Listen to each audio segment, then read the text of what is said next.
Facebook as well. Yeah.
Don't let you guys get you.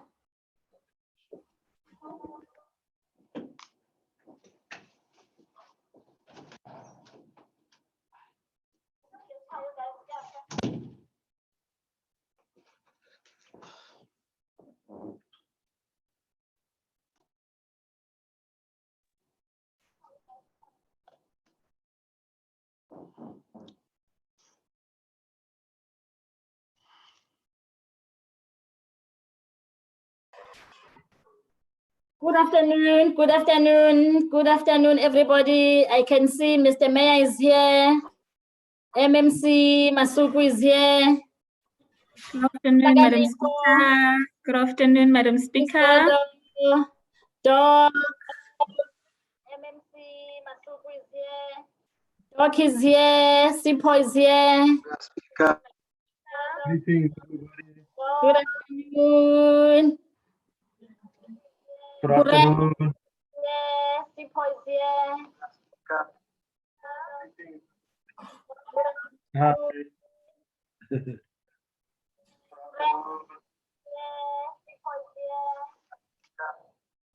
Okay, we are left with 5 minutes. I see we currently have 20 participants. I'm hoping that our participants will be logging on. We're expecting a lot of participants today. I'm hoping that our participants will be logging on. We're expecting. Ntaga, I got a confirmation of about 150 participants. Are they logging on? They should be logging on, Madam Speaker. Let's give them a bit more time.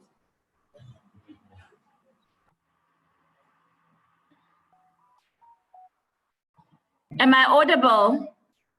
Yes, you are. I'm saying they should be logging in, Madam Speaker. Let's give them some more time. Yeah, because I got a confirmation of about 150 participants, with the exception of the panelists.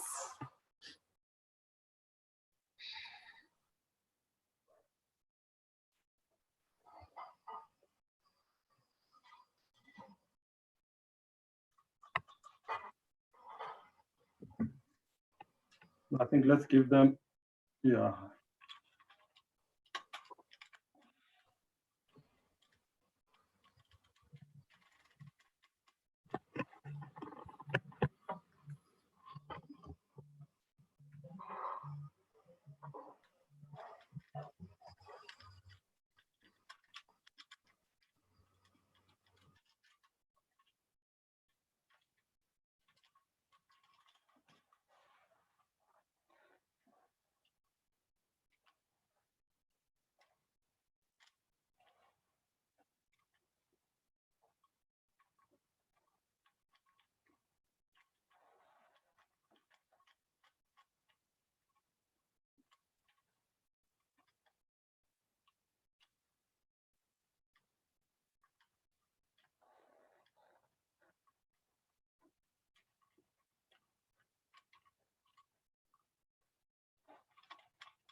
MMC Masuku. MMC Masuku, it looks like your audio is not enabled. Could you please check your audio? Please check your audio, MMC, so that, because I think your audio is not enabled.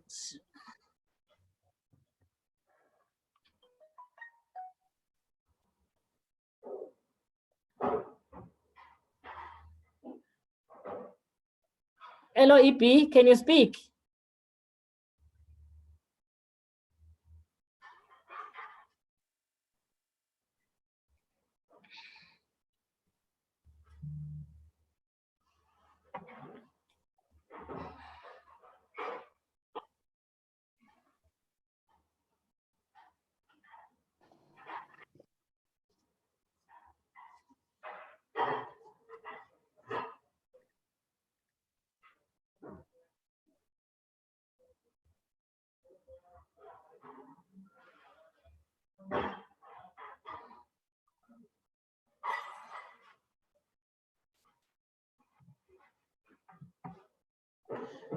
Okay, I see now we have 42 participants in Tlaga.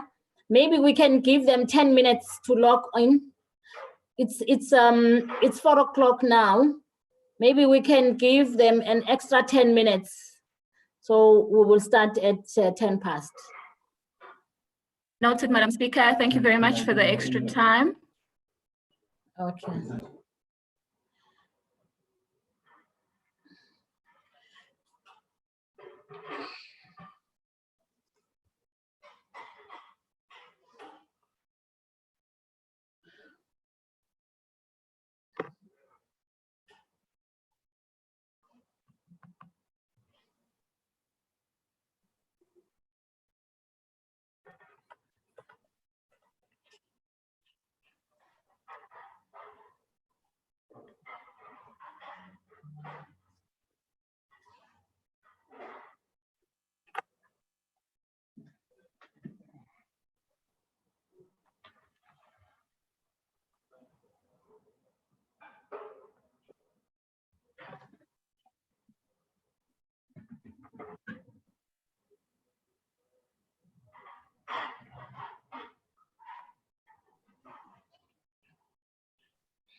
Oh.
Okay, we are 3 minutes to go. We are 3 minutes left. I see now we have 67 participants. So some of the participants, once we started 10 past, they will find us on the way. 69. Am I audible?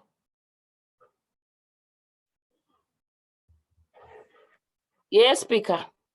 Okay, welcome, MMC Mgcina. Thank you, Speaker. Okay. Speaker. Thank you. I see someone has typed yes. Okay.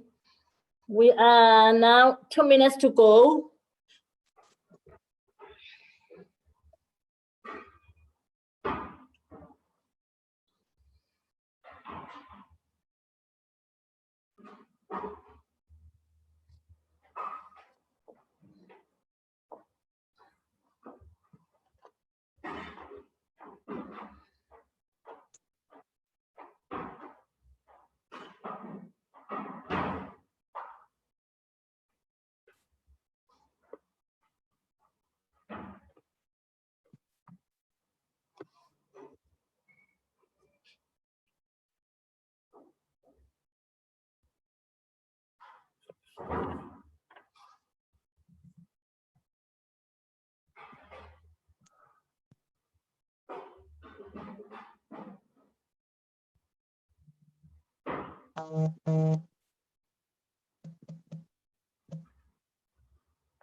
Okay, good afternoon.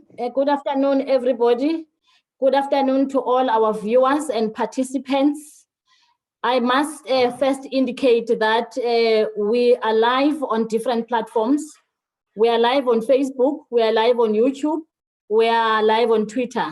So we have panelists, we have participants. So far, I can see we have about 80 participants, and participants are still joining. We are expecting plus minus 200 participants. We might have 150, we might have more than 200, but we also have our viewers and followers.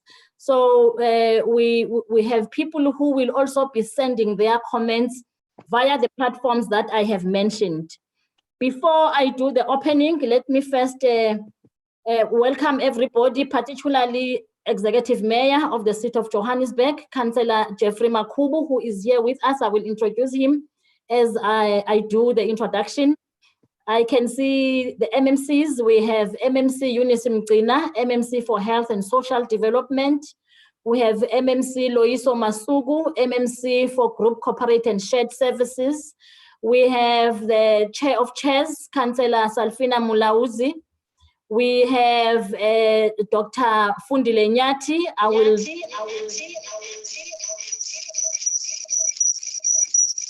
Okay, and we have officials, the director and the team responsible for IDP in the City of Johannesburg. But most importantly, we have our participants. So let me outline the agenda. Let me outline the agenda before I can do the opening statement. Our agenda for today will be as follows. It will be opening and welcome, which will be done by the Speaker of Council. It will be an overview of the draft and IDP 2020-2021, which will be done by the Executive Mayor of the City of Johannesburg. And then we'll have a presentation on the draft IDP and budget for 2020-2021, which will be done by a member of the Mayoral Committee responsible for Health and Social Development, Councillor Eunice Mgcina. Then we'll have comments and inputs and questions from the participants, and we'll have response from the Executive Mayor. So without waste of time, colleagues, let me begin by once again wishing all the young people on our platform in Greater Johannesburg and throughout the country a happy Youth Month. I say this loosely given the challenges that face our young people today. We recognize your struggles and appreciate that they must be addressed effectively and speedily, because ours is to ensure that the voice of young people is amplified in the work of council, in the work of the City of Johannesburg. I will hasten to say that key to this is the struggle against gender-based violence. This scourge has fostered and threatens the existence of a whole generation of women, young women and children. We condemn gender-based violence in the strongest terms and with the contempt it deserves.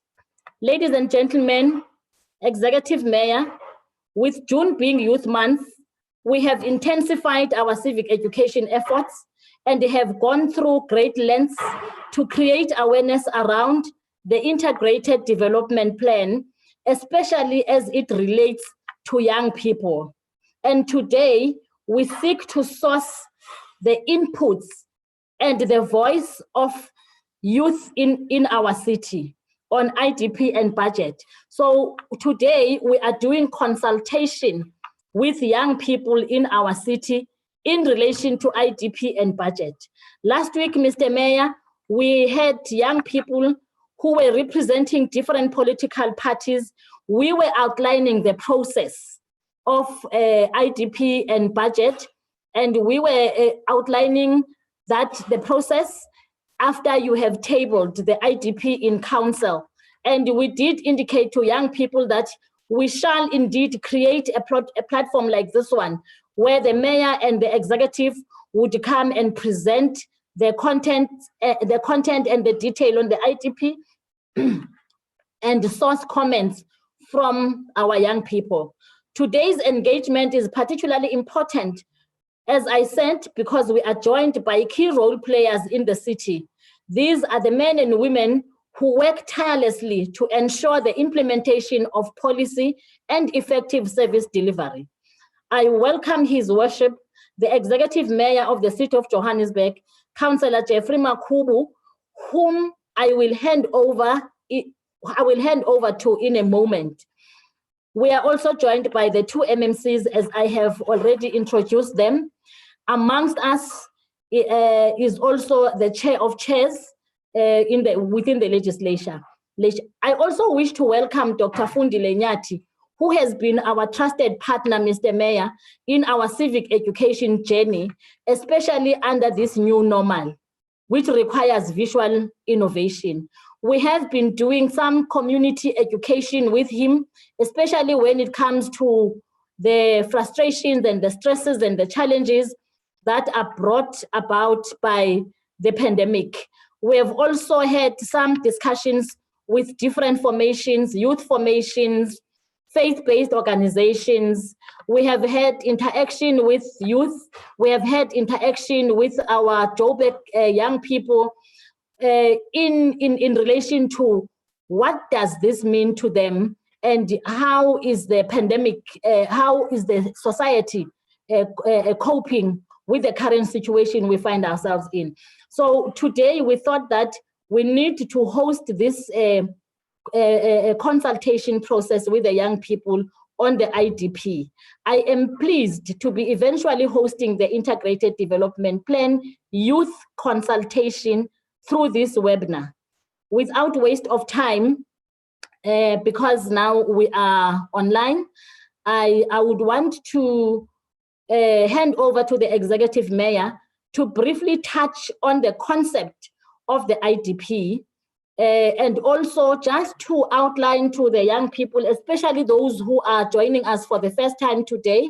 I see now we have about 100 participants, but they are still joining. Just for Executive Mayor to outline what is the Integrated Development Plan and why do we have to undergo this process. I don't want to do that myself because you are here, Mr. Mayor, today. And also, how do IDP link to the budget process? Because what we have out there is the budget, draft budget document, the IDP rates policy. So how do these documents link, and how is it important for the young people of our city to be part of governing the city, and what is expected from them in making sure that they give the leadership of the city the mandate? So with those words, I would like to hand over to the Executive Mayor. And I know, Mr. Mayor, you will also talk about the long-term strategy, which is the GDS 2040, of which the IDP is derived from. So with those words, let me welcome on I can't say on stage. If we were on a physical contact meeting, I would say on stage, the Executive Mayor. And once more, thank you so much, Dr. Nyati, with your team. I know that your technical team is assisting us to make sure that this process is a success. Over to you, Mr. Mayor, Councillor Jeffrey Mulwantwa Makubu. Thank you very much, Speaker of the great city of Johannesburg. Just to say that the platform looks that it's a bit hacked, Speaker. There are some messages that should not, on the webinar chat, should not be part of this this engagement. If somebody can be tracked who the person is and they can be removed, I think we'd have a much better meeting if the team can look at it, because it looks like somebody is has hacked the platform. Maybe the team should look at it. Speaker, we appreciate the opportunity, and I would like to welcome everyone, the MMCs who are here.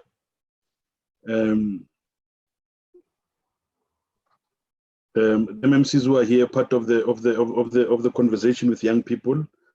Our host, who you aptly say has been a reliable partner in civic education, Dr. Nyati, the staff of the city that's here, and most of all, the young people who've joined to talk about the future of the city that they will inherit, the city that we are building for them.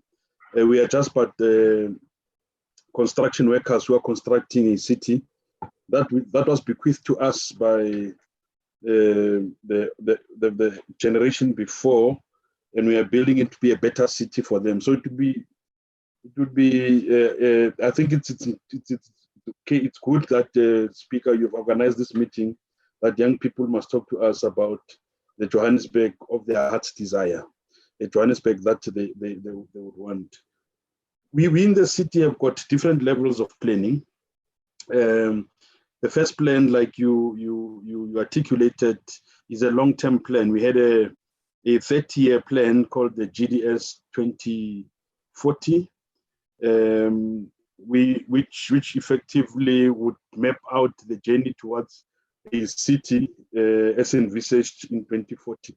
So the first assumption is that the population of the city is going to double by 2040. Therefore putting a strain on infrastructure. And then we want to reach particular outcomes. One of the outcomes, it's a livable city, the other, it's a sustainable city, and it's a resilient city. Why we say it should be resilient to all forms of shocks. It should be resilient to floods. It should be resilient to economic shocks. And it should be resilient to pandemics. At that point, when we adopted the GDS 2040, we did not think about it, did not factor in pandemics. In fact, what we factored in, Dr. Nyat, was a quadruple burden of disease, trauma, HIV, lifestyle diseases, etc., etc. So we then now have to factor in pandemics and ask the question, is COVID-19 a defining moment, or is just at a beginning of many shocks to come? We do believe that there'll be many, many more shocks to come. So from the 2040 strategy, then we carve it out into 3 decades, because there was a 30-year document. We now in 2020 at the end of the first decade. And then 2030 will be the end of the second decade, 2040 will be the end of the third decade. And then at the end of these decades then are further cut into 5-year terms, which coincide with political terms. And therefore you then required by law to plan and prepare for an IDP, which is an integrated development plan, which is a 5-year document, but reviewable every year. So when you think about what we're saying is that if you know a boulder, the 30-year plan will be a boulder, and then for 10 years we call them pebbles, and then we'll have to put it into a granular form. What do we do today? What do we do today? So that's what an IDP is. The IDP is a plan for the city. That it's a city's contract with its citizens, a contract wherein the citizens tells the city and the city says they will deliver that and effectively sign that contract. Hence, it's adopted by council. what we're doing now is reviewing the final year of the 5-year IDP as was adopted at the beginning of the term in 2016. You'd be aware that there have been changes in the city. So our take on where the city should go will be informed by what you tell us today, because we're talking to the young people. I just thought Speaker should touch on a few issues that's got to do with where is Johannesburg statistically. Johannesburg, we've got 5.74 million people. 10,000 people move into the city every year, so every month. So 120,000 people move into the city every year. The access to, we've got about 1.8 million households and increasing because of illegal land invasion that we must stop. Access to refuse, we have about 8% of our population that does not have access to proper refuse removal or reliable refuse removal. We've got about 2% of our city with no access to potable water. And then we've got about 4% of our city with no proper sanitation. Electricity, it's about 8% of our city with no electricity. We are a very youthful city. Majority of our residents, of the citizens of Johannesburg, are between the ages of 18 and 45. The official unemployment rate is about 33%. Majority of those are young people. About half of those unemployed are young people. We remain the economic driver of Gauteng and of the city. We have about 211 informal settlements. What are these issues that face us, the challenges that face us in the city of Johannesburg? Slow economic growth, and it's made worse now by the COVID-19 pandemic. We don't have enough housing, insufficient housing. Issues of finances are challenging. The 45% or so of our population, Speaker, lives in poverty, and there are stark inequalities here in Johannesburg. Our infrastructure, if it's there, it's old and it's decaying. The issues of crime and grime are huge. Unreliable electricity leading to service delivery protests. You spoke about gender-based violence in your opening. We've got huge risks facing Johannesburg: HIV, TB, cancer, lifestyle diseases, COVID-19. As I've already spoken about the high unemployment rate. So these are broad issues that face the city. The last thing I want to say, Speaker, before we go on to a youth-specific discussion, is that what do we want to achieve in 2030? What are we building, and how do we get there? So our road to get to 2040, which is a city basically that's got one as an outcome, improved quality of life and development-driven resilience for all. So we talk about quality of life. The party I come from talks about a better life for all. So in the city, then we say, how do we improve the quality of life of our residents? Two is providing resilient and livable urban environment. We are not a rural area. We are an epicenter of urbanism. If you want to know, to see an urban environment come to Johannesburg, but it must be underpinned by smart infrastructure. So we must have a great leap, must take a great leap to the fourth industrial revolution. The third outcome, we need an economy that's job intensive, resilient, and competitive, and as well very smart. And lastly, we need a city that's high performing and then builds a socially inclusive, a locally integrated and globally competitive region. So we can't exist without the other cities. Joburg is not an island, so there are interdependencies between Pretoria, Ekurhuleni, Joburg, West Rand, and Sedibeng, because we are an integrated province. But how do we get there? What priorities have we agreed to as the city? The one is good governance. You can't get to a livable, resilient, and sustainable city if there's bad governance in the city. There must be good governance. Incidences of fraud, incidences of corruption must be rooted out, and governance must be pristine, must be top-notch good governance. The second priority, we need a financially sustainable city, and working towards that. The third route towards reaching our objectives, we think that building integrated human settlements. Now, Sentin is still Sentin, Alex is still Alex. How do we integrate the two to make sure that we now, this highway that divides the two the two cities, I'll say, basically it's two worlds. If you think about Alexander and Sentin, divided by the M1 highway. How do we integrate the two? What do we build? What bridge do we build across the highway to integrate the two communities? 4, we must sustain service delivery. That's what we live for. In fact, our constitutional responsibility is sustainable service delivery. 5 is creation of jobs and job opportunities, especially for young people. 6 is issues of safety. Residents should not only be safe, but they must feel safe wherever they go. 7, which is what the speaker is doing and driving at the moment, which is active and engaged citizenry. We don't want a passive citizenry that waits for government to do things for them.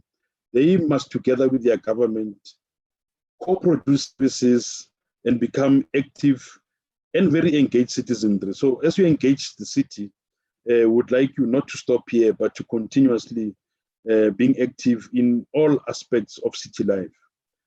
8 is ensuring that the economy of Johannesburg grows and employs people.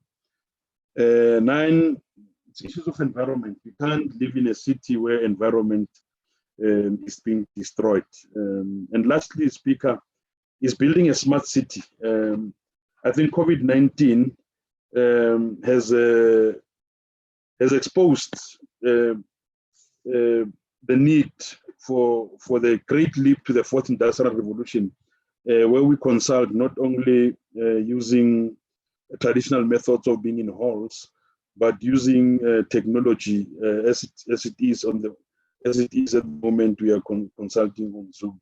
So that's the GDS and the IDP, and the whole thread is about ensuring that we build a city that's livable, a city that's resilient, a city that's sustainable. Joburg is a world-class African city of the future. It's a vibrant, equitable African city. It's strengthened through its diversity. It's a city that provides real quality of life, a city that provides sustainability for its citizens, a resilient and adaptive city. It's my city, our future. Let me pause there when I say my city, our future, so that young people can engage with us after MMC Mzena has dealt with the departmental specific IDP. Thank you very much, Speaker. The IDP and the GDS, if you give me time, I can go on for 3 hours. I just thought I must touch on those issues. Thank you very much. Thank you very much, His Worship, the Executive Mayor of the City of Johannesburg, Councillor Makhubu. Thank you very much, Mr. Mayor.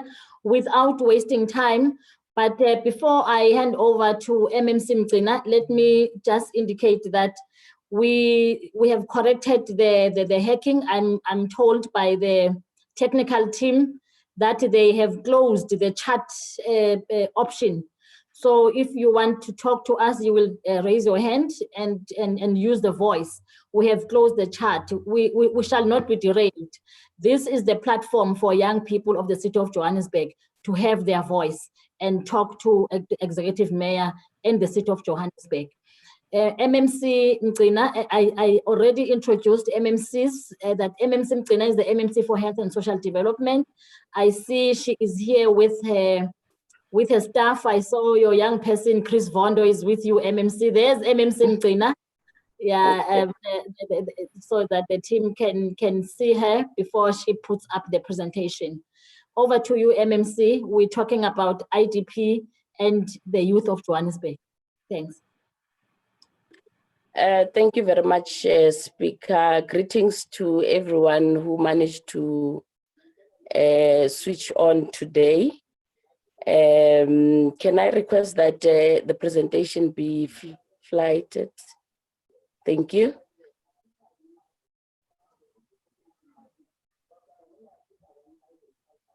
Speaker, once more, thank you very much. The presentation will basically focus on the youth, since the theme today is actually youth. The presentation will also focus on the following key issues that are contained on the table of contents there. I'll request Ntlaka to slide. Ntlaka, can you move to the next slide?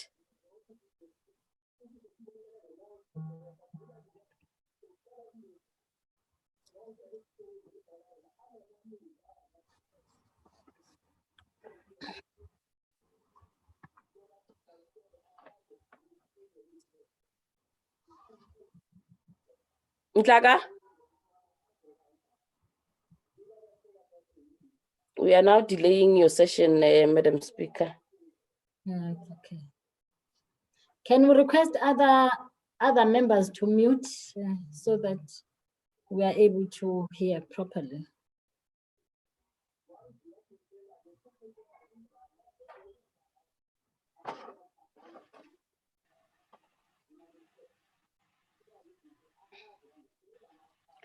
Perhaps whilst she is still trying to move to the next slide, perhaps just to give an opening remark in terms of the youth directorate itself, to say that social development is currently the custodian of the youth development program in the city of Johannesburg. And I think it's important that to indicate that the presentation will also focus on the objective of this. Hello?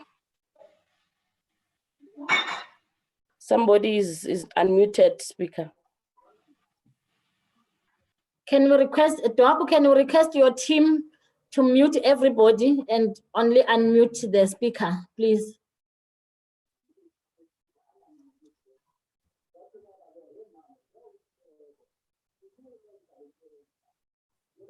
Should I continue? Yes, continue, please, MMC, so that we save time. And Okay. People, yes. I was still saying the presentation objective is to make youth of Johannesburg understand the city's response in as far as youth development is concerned, but also to make sure that the voice of young people in the city of Johannesburg is actually realized. It is also important to note that the presentation will also focus on the key issues that as the city we are responsible or responding to as the city, which it's actually explained in our table of contents, which is evolution of youth development broadly in the country, but also the legislative framework which guides us in terms of the intervention by all spheres of government. The institutionalization of youth development agenda in the city of Johannesburg, also which talks about the youth development directorate, challenges that are facing young people in the city of Johannesburg, and what the city of Johannesburg is currently doing in response to the challenges.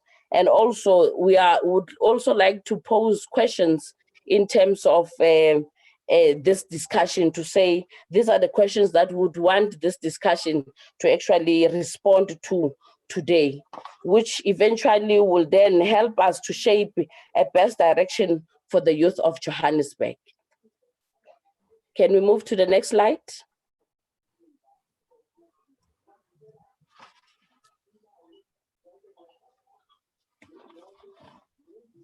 Yeah. Okay. You.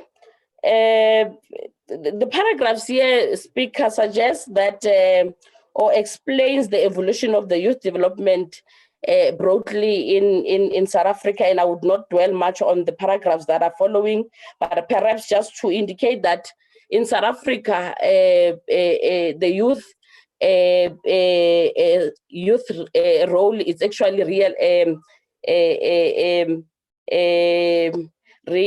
recognized by our government, especially because youth continue to play a critical role in our society. South Africa also constitute, youth in South Africa also constitute an energetic, creative, and the largest population, as the mayor has also already said, to say that in Johannesburg, the large population consists of young people in the most.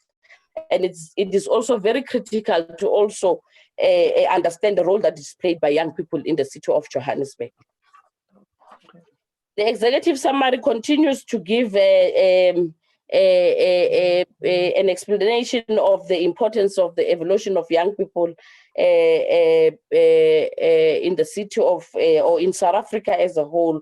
But I think what is critical, Madam Speaker, is that given the challenges that this sector is faced and continue to face, it is also necessary to redress the imbalances of the past and to create a national youth policy aimed at empowering young people and allowing them to realize their full potential through optimal access to opportunities. And I think today that is what we must actually focus on as young people of the city, to be able to have I'm being disturbed, Madam Speaker. There's an echo. Oh, but we can hear you, MMC. Okay, well, thank you. I can hear you. Oh, properly. okay. Thank you. Can we then move to the next? Yes, thank you. That slide actually points or reminds us. The next one, Ntlaka, it just reminds us of where we come from in terms of Umsobomvu Youth Fund, which was established in 2001, which I think most of our young people are aware of that fund and its challenges as we faced in terms of the issues around job creation, skills development, and transfer of South Africa's young people. The Umsobomvu Youth Fund was also a Section 21 company, like I said, that I think we all know about it, and we know what its response was towards the empowerment of young people. Can we move to the next one? I'm trying to not to eat your time, Speaker. The measure of Umsobomvu and the National Youth Commission as well. I think we all are aware of that exercise that happened. I think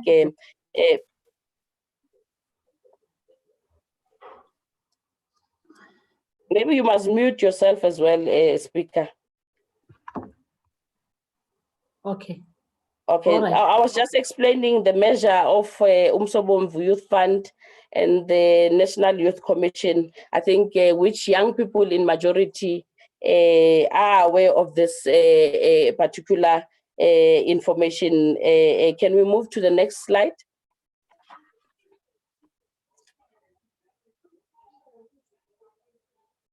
In the next slide, Ntlaka.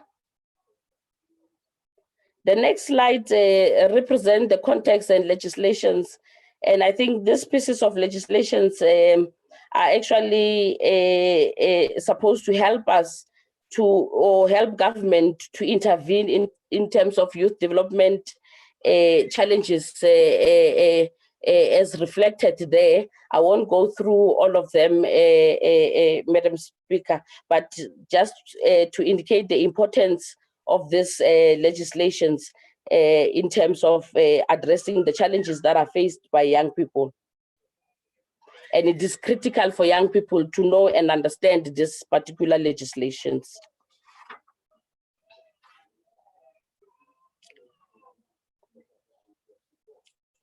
Can we move to slide number 9? Slide number 9 represents the COJ policy and strategy. Taka?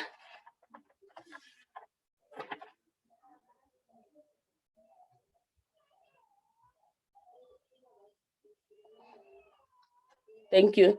The cities adopted in 2009 a youth policy which sets out to provide guidance and program areas for the design, the implementation, monitoring and evaluation of youth development programs at the level of local government.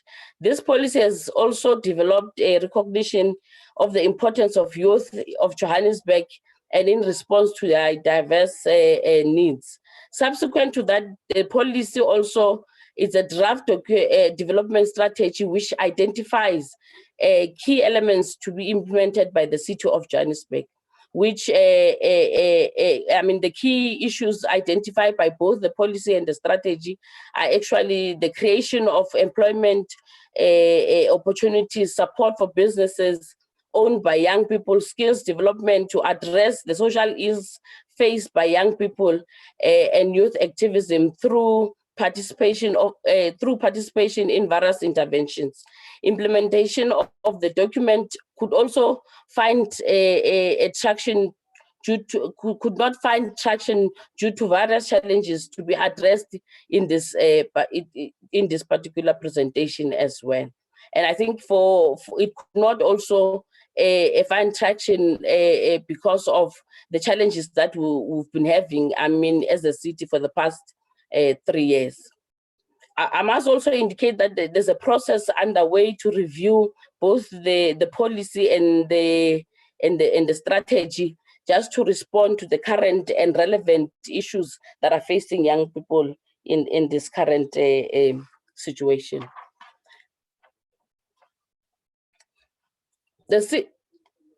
Next one.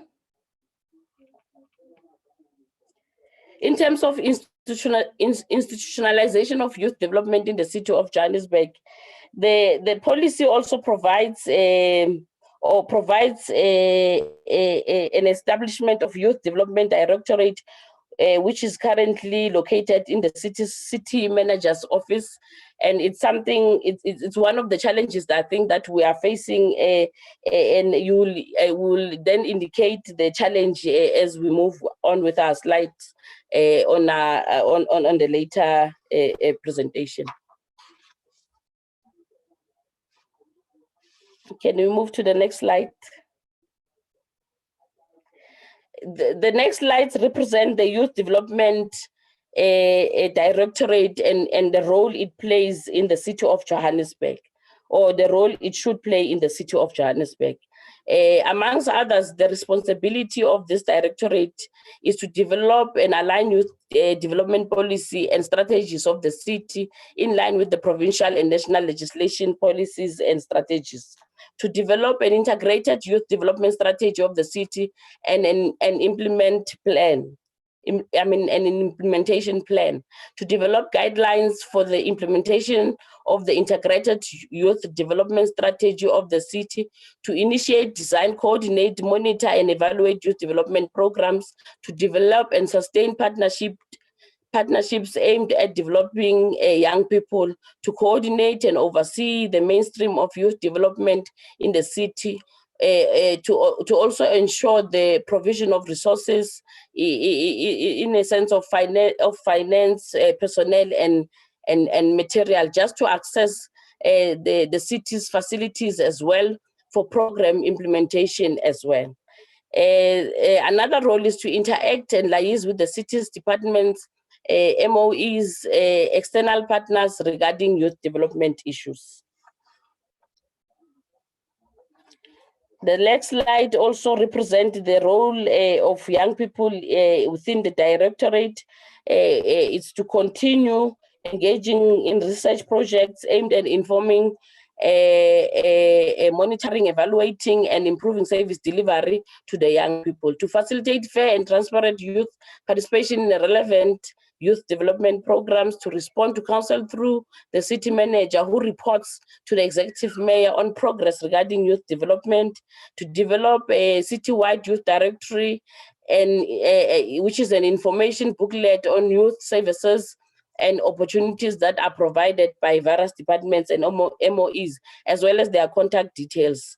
In addition to the Youth Development Directorate, the city shall ensure that all departments and municipal-owned entities appoints youth development managers that shall respond to the implementation of youth development programs in various departments and entities. The following slides represent the challenges of youth development in the city of Johannesburg. Location of the directorate remains a challenge of the youth directorate, which is currently placed under social development as a subunit, and that alone seems to pose a challenge to us as the department. The current youth development youth development response has placed more emphasis on social programs. Currently, that is what it is actually preoccupied about. I mean, social development programs only and nothing else. And that, to us, we believe it poses a challenge because we believe that young people by nature are people who can explore a number of programs, not only programs that are channeled or focused only on one department, which happens to be social development. Human resource also remains the challenge. We think as a directorate, it's actually faced by the directorate. We believe that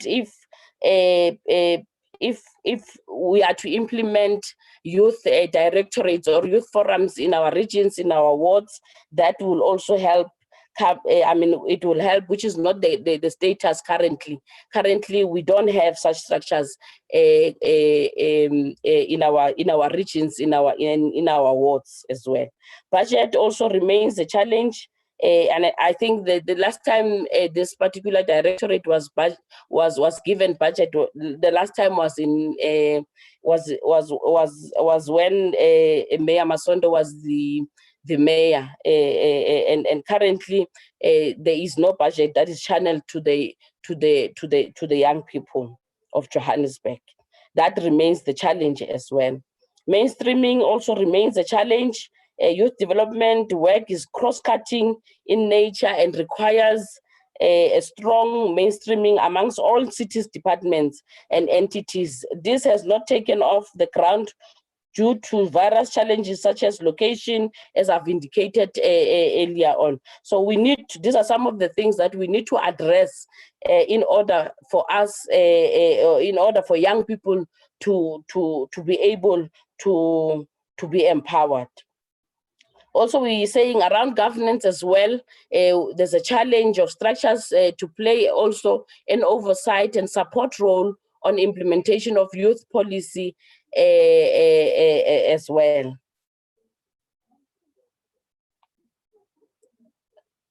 Speaker? Yes, MMC. Okay, thank you. I thought I've left the meeting. No, we are still here. It's just that the slides are not there, but I would suggest that you just speak on the slides, even if they are not displayed, because I got it here. Okay. Thank you. In terms of the deliverables, we think it's important that due to the challenges that we are facing or outlined in the previous slide, it is important for social development department to continue implementing some of the programs, social programs that are there, but also it is important to resuscitate and mainstream the youth development agenda in all the departments in the city of Johannesburg that addresses key challenges or key for focus on skills revolutions, job creation, and SMME, substance and GBV, as we have indicated earlier on, that and also the president, I think, did mention yesterday now that now GBV it's now a pandemic. So we're saying it's critical that we respond to these challenges since they're facing young people at most. We're saying things that are also deliverable. It's to review the policy of young people, which we believe it should now focus on the current challenges that are facing young people and respond to the challenges that are facing young people currently. We believe that re-establishing youth directorate and youth forums in regions and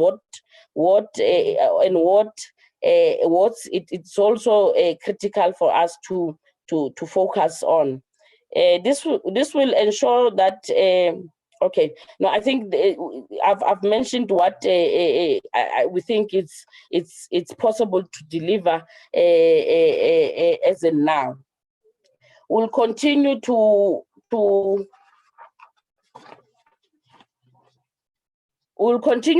support young people in the city of Johannesburg, and the city has been doing work around this, but we believe it's not enough, as young people still face serious challenges in our city. So it's critical that we pay attention to the young people and make sure that we implement challenges that, or we implement responses that respond to challenges that face young people. We have posed questions, as I've indicated earlier on, that these are questions perhaps we need to discuss tonight in our session with young people. Questions that we are actually putting across to everyone is that how do we reimagine the future of a developed young person in Johannesburg? In essence, what we're trying to say here is to say, what is a model of a young person in Johannesburg? We're also saying the establishment and support for governance structures is critical. Coordination of youth development agenda is also critical. But these are questions that we're posing to young people and to the session today. As young people, what are we saying? Are we happy with the status quo that we are in currently? What are we saying? And I think what is also critical is for the session today to identify perhaps 4 high impact programs that will find expression in the IDP as well. We are also asking, how do we collectively resource youth development, resourcing meaning in terms of budget? How do we go about that?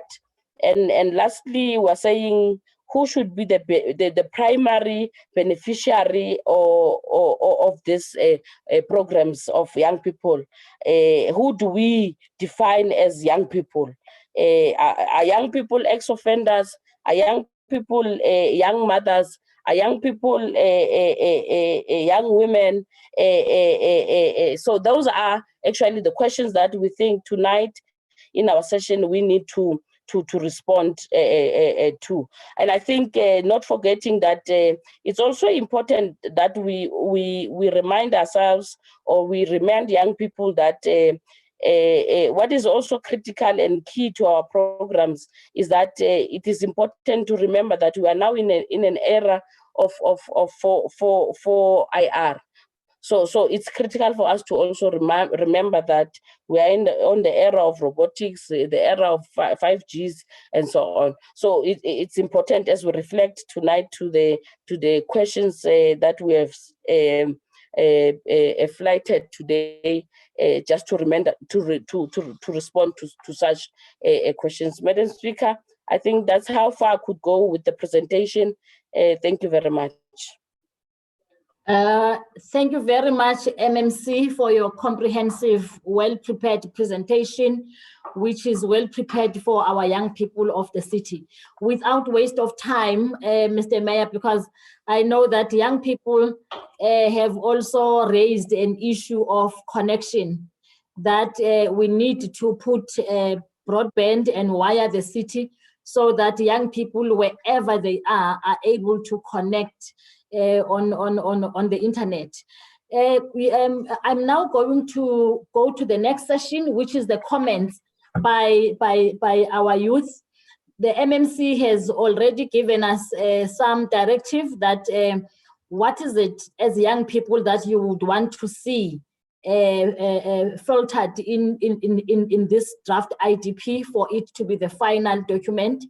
And are you happy with the status quo? Those are the questions the MMC have without guiding you on what you should say. And also the fact that now we are in a new era now where we are forced to implement the fourth industrial revolution. So young people's issues, so we are here for you today because we cannot say and do anything for you without you. So Doc, can you please assist on just outlining how the question is going to be raised? I don't have an option of hand to me here. We have about 110 participants. I do not have a hand option. So maybe if the team can assist us on how, because I am avoiding that everybody just unmute him or herself, because we are not going to have an orderly meeting.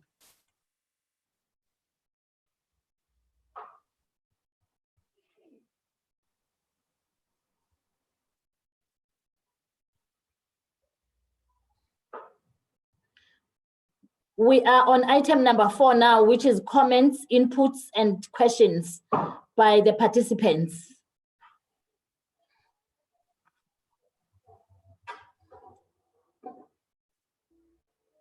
Am I still with people?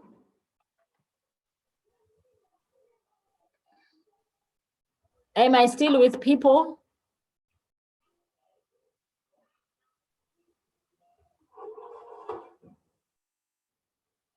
Are we still together? Yes, Madam Speaker, we are here. All right. Can we tackle the question of comments now from the participants? Okay.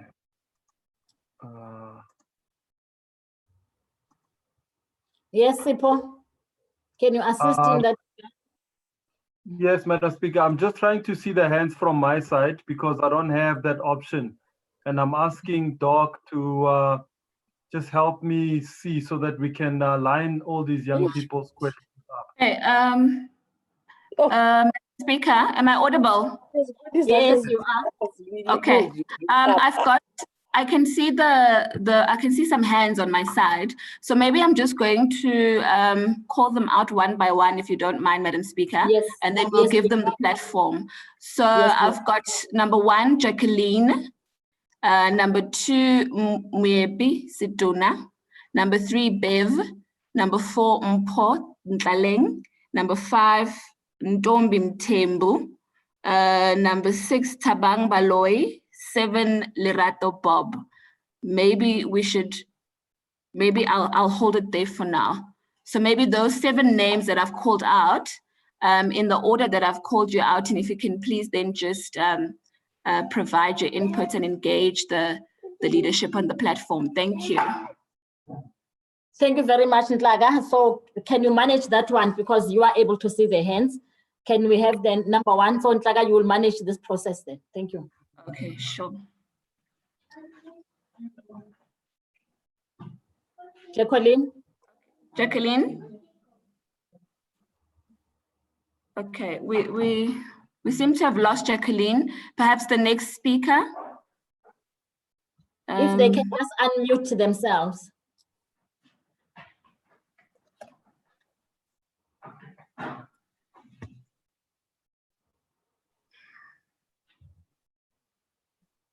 Okay. Jacqueline, are you still there?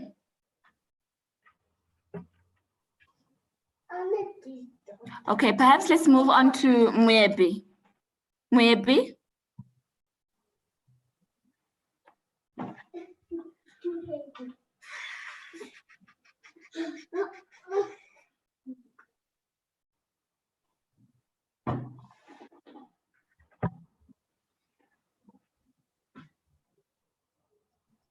I suggest you move to the next one.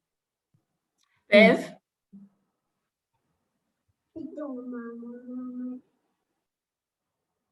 Okay, Bev is also not audible.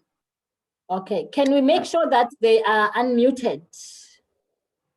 Maybe it's a muting that is a problem. Sipho, can we make sure that people are unmuted as they're being called to speak? I'll just try and see that.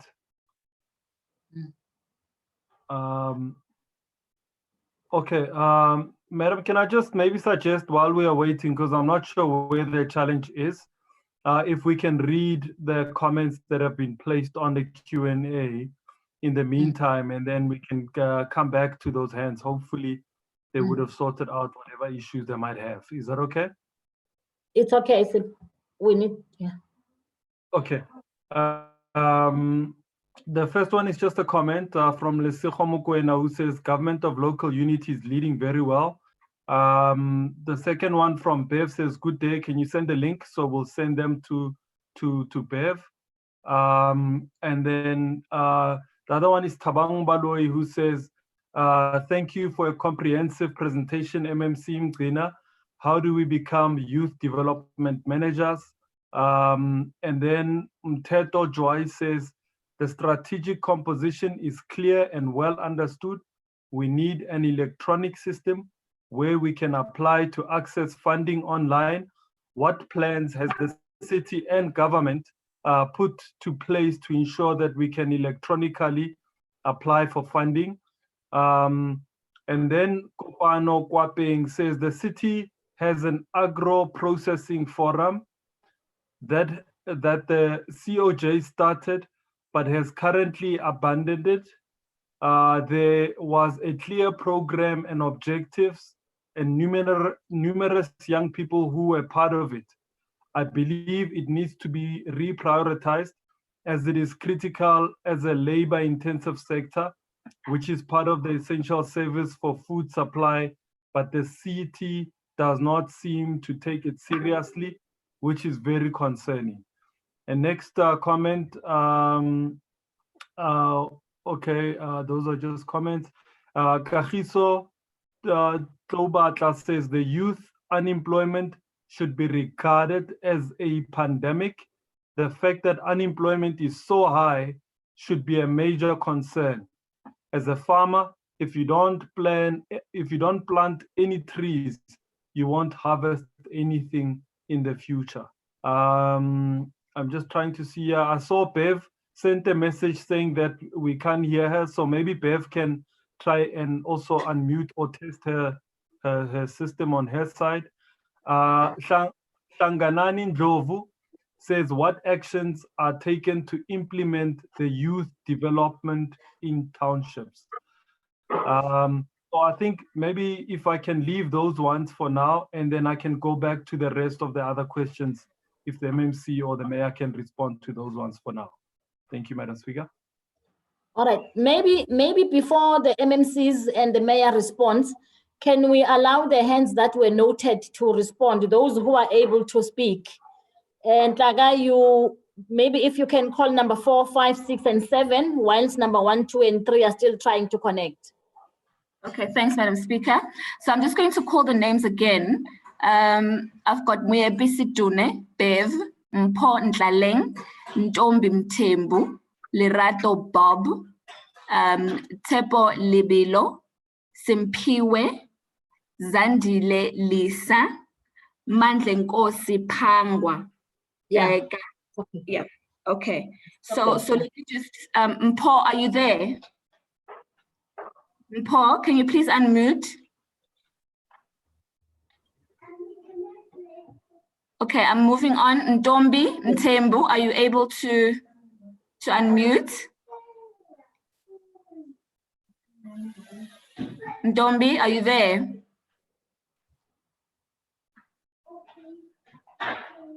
Okay.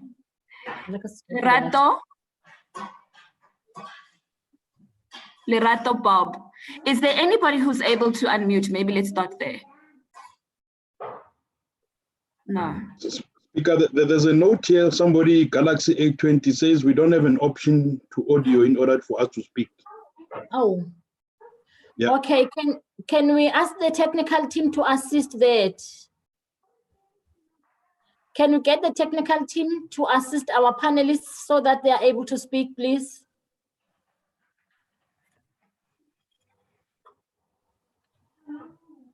Okay, perhaps we can attend to some of the ones that Sipho raised, Madam Speaker. Yes. Yes.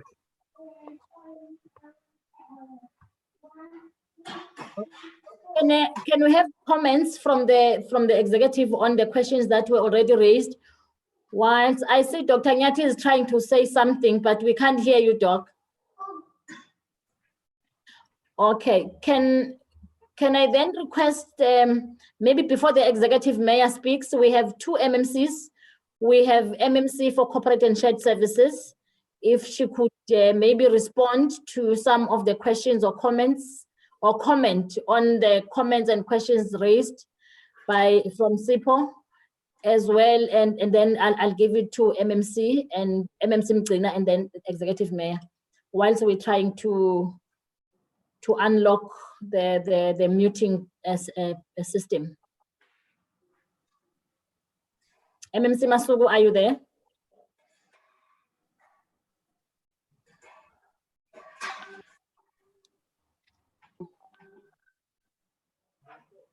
It seems as if we have a problem with speaking. MMC Mgcina. Yes, Speaker, thank you very much. I think we have noted all the comments that were forwarded to us, but I think it's safe to say that most of the comments were actually that were actually raised are actually covered by the youth policy, which I think young people should have also access to that youth policy. And I think we can make that arrangement for young people to actually have the policy, the youth policy of the city. I must say we welcome the comments. I think some of them will then help us to do better things for young people. Thank you. Okay, thank you very much, MMC. Doc and the technical team, Sipho, the people are saying they don't have option to unmute. Can we check that? People want to speak, but they are unable to unmute themselves. They don't have that option. Or we'll have to unmute, or somebody who's central can unmute them as we call their names.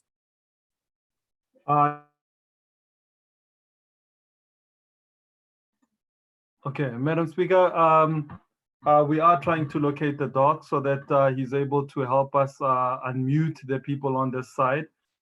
If I can I read more chats? Ntaka's following up now with doc, just to help open up for these young people to be able to engage the mayor and the MMCs.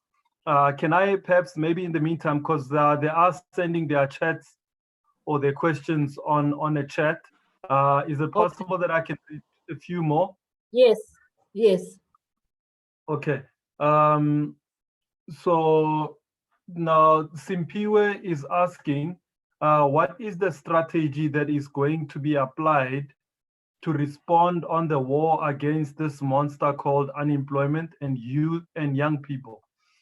Maggie Matlala says, I'm interested in CADA's actual methods of applying e-learning strategies, online tools, linkages of assessments with online learning platforms, integration of learning management systems with course content in the face of the coronavirus. Thank you very much. That is from Maggie Matlala. Zusipe Baji says, good day, Speaker. is there a deliberate succession plan by the city to groom young people within the city so that the plans like the IDP are carried out and developed,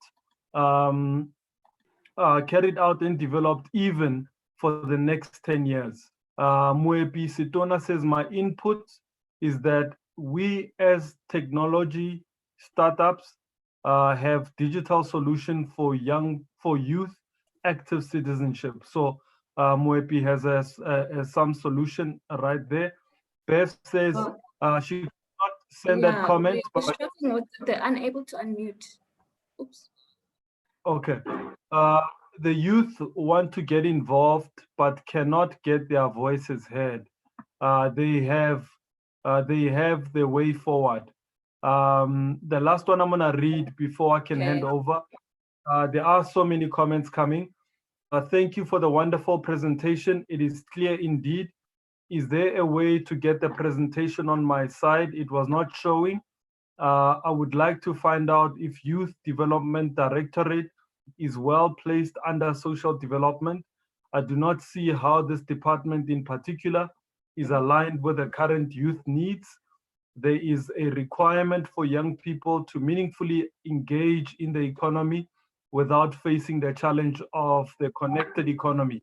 Because if more young people can start their own businesses, then we can attend to the issue of unemployment. I think let me stop there for now. Maybe the executive respond, yeah. Madam Speaker, can I come in here? Can I just ask that we try to unmute all the participants? Can you please try to unmute yourself again? And let's see if we are able to have you audible. So if you can kindly unmute yourself, I'm going to start again with Bev. Bev, are you there and are you able to unmute yourself?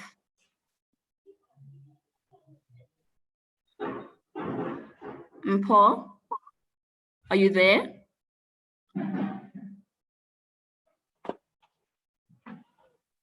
Ntombi? Okay, it seems we're not winning. Okay. Thanks, Is there a way to upgrade them from attendees to panelists?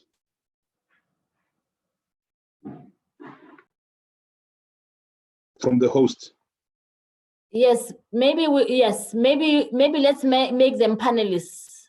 Yes, upgrade all of them to be panelists because yes, I see here they don't even have a possible icons for audio, no video. Yeah. Okay. Can we try and do that and make them panelists as the mayor suggests? Maybe in the meantime, Mr. Mayor, can we get there are a number of questions that were raised. Simpiwe's strategy on unemployment, succession plan, digital solution, the directorate, which seem to be not aligned with youth needs. Can we get comments on that? Okay, there are the people now. We have unmuted. Oh, thank you so much. Tlaga, can you call the names quickly, please? Okay, Madam Speaker, I've got Mpho and so number can one. Can upgrade all of them? Only 3 upgraded at the moment. Eh? Yes, only 3. Yeah, they're still working on it, Mr. Mayor. Okay, sure. Yeah, okay. Can number you one, give the opportunity to those who are upgraded so far? Mpho Tlaleng, yeah. Oh, you can take it. Hello. Yes. I'd like to greet everyone, the mayor and Madam Speaker. There's an echo.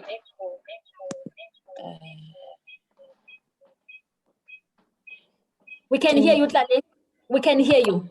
There's an echo, but we can hear you. I posted my question as well. I feel that there's an importance for a youth forum and for your youth budget, because we cannot be standing in line with elders for funding. And then also, young people need access to leases and to government-owned property.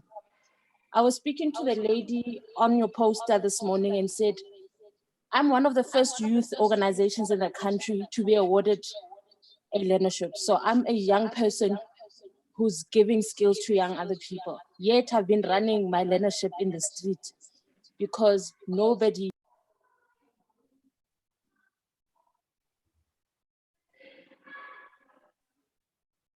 Hello?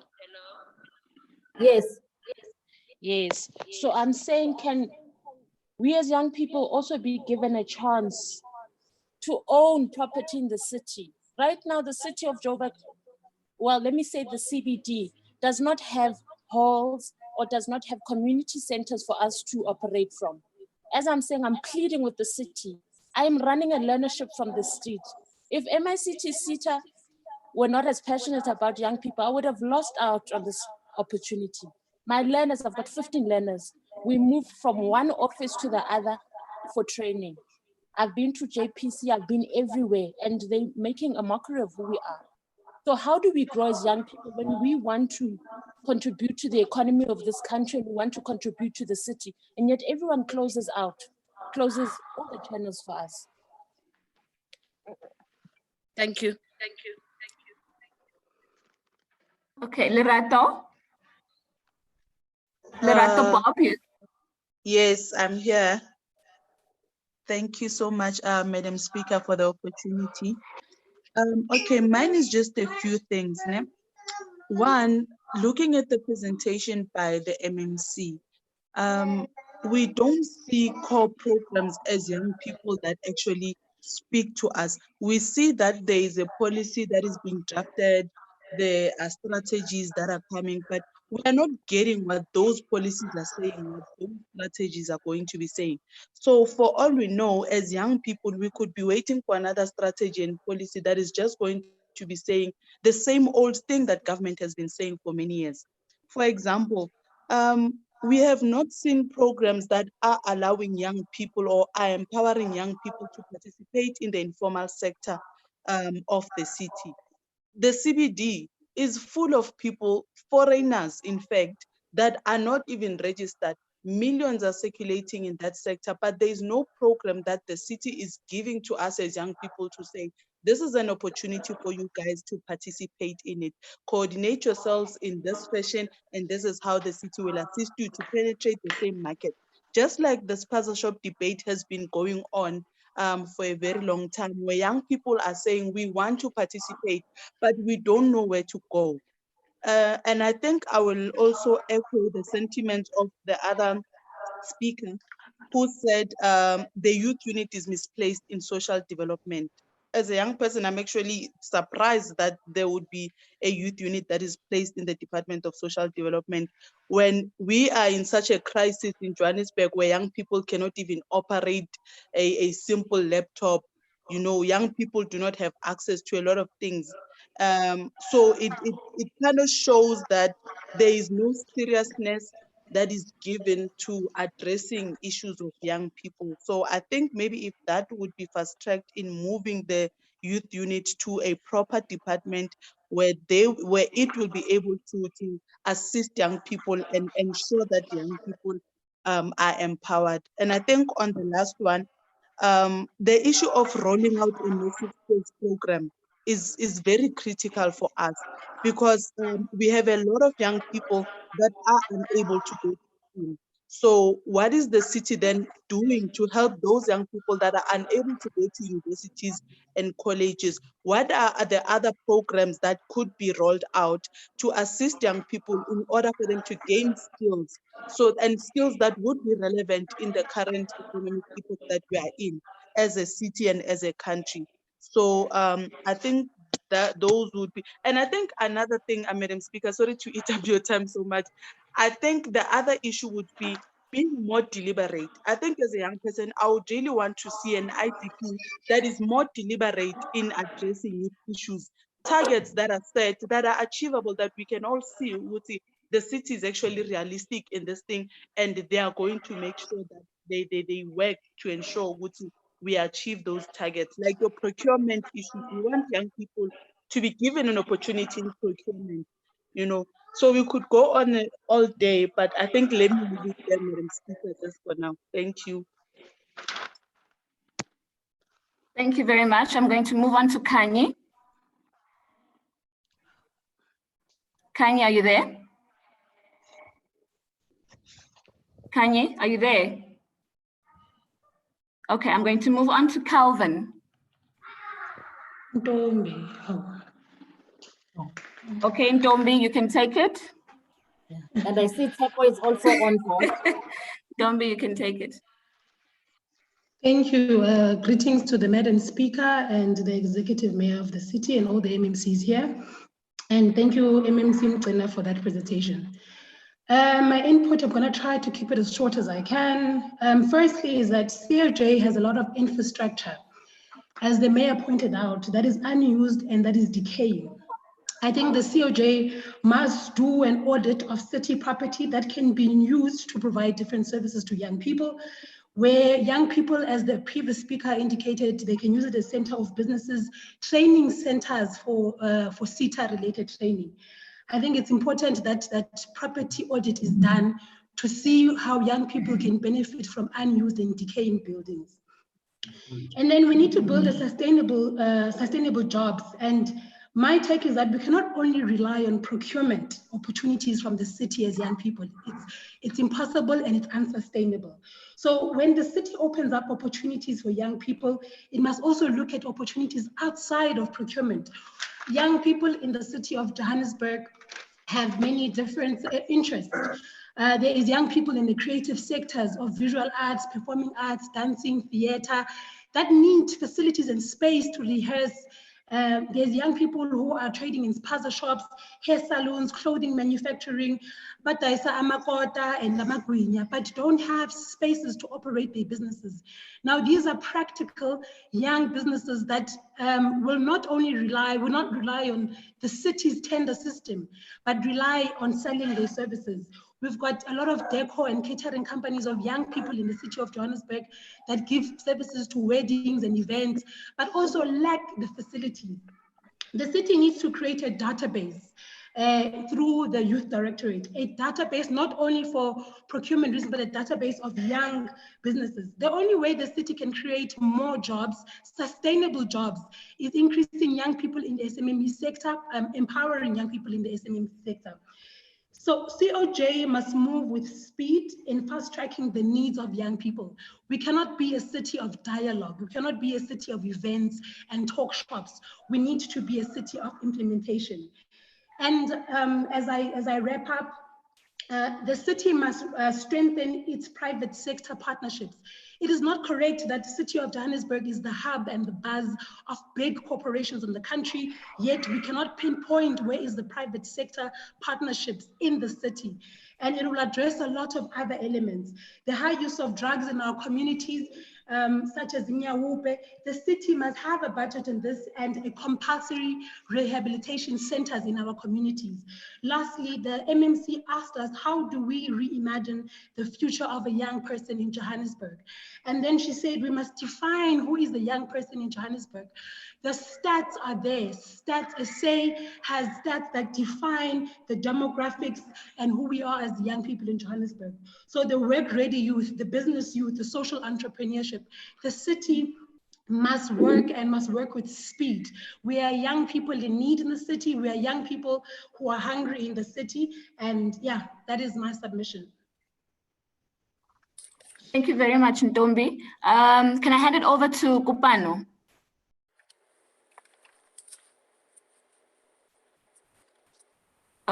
Okay, I'm moving on. You had Tepo Libilo earlier on. Okay. Hello? Tepo, are you there? Tepo, yes. Yes. Hello. Hello? Go for it, Tepo. We can hear you. You're audible. Okay, thank you. Greetings to everyone. So I'd like to double click on the issue of drug abuse in our society, right?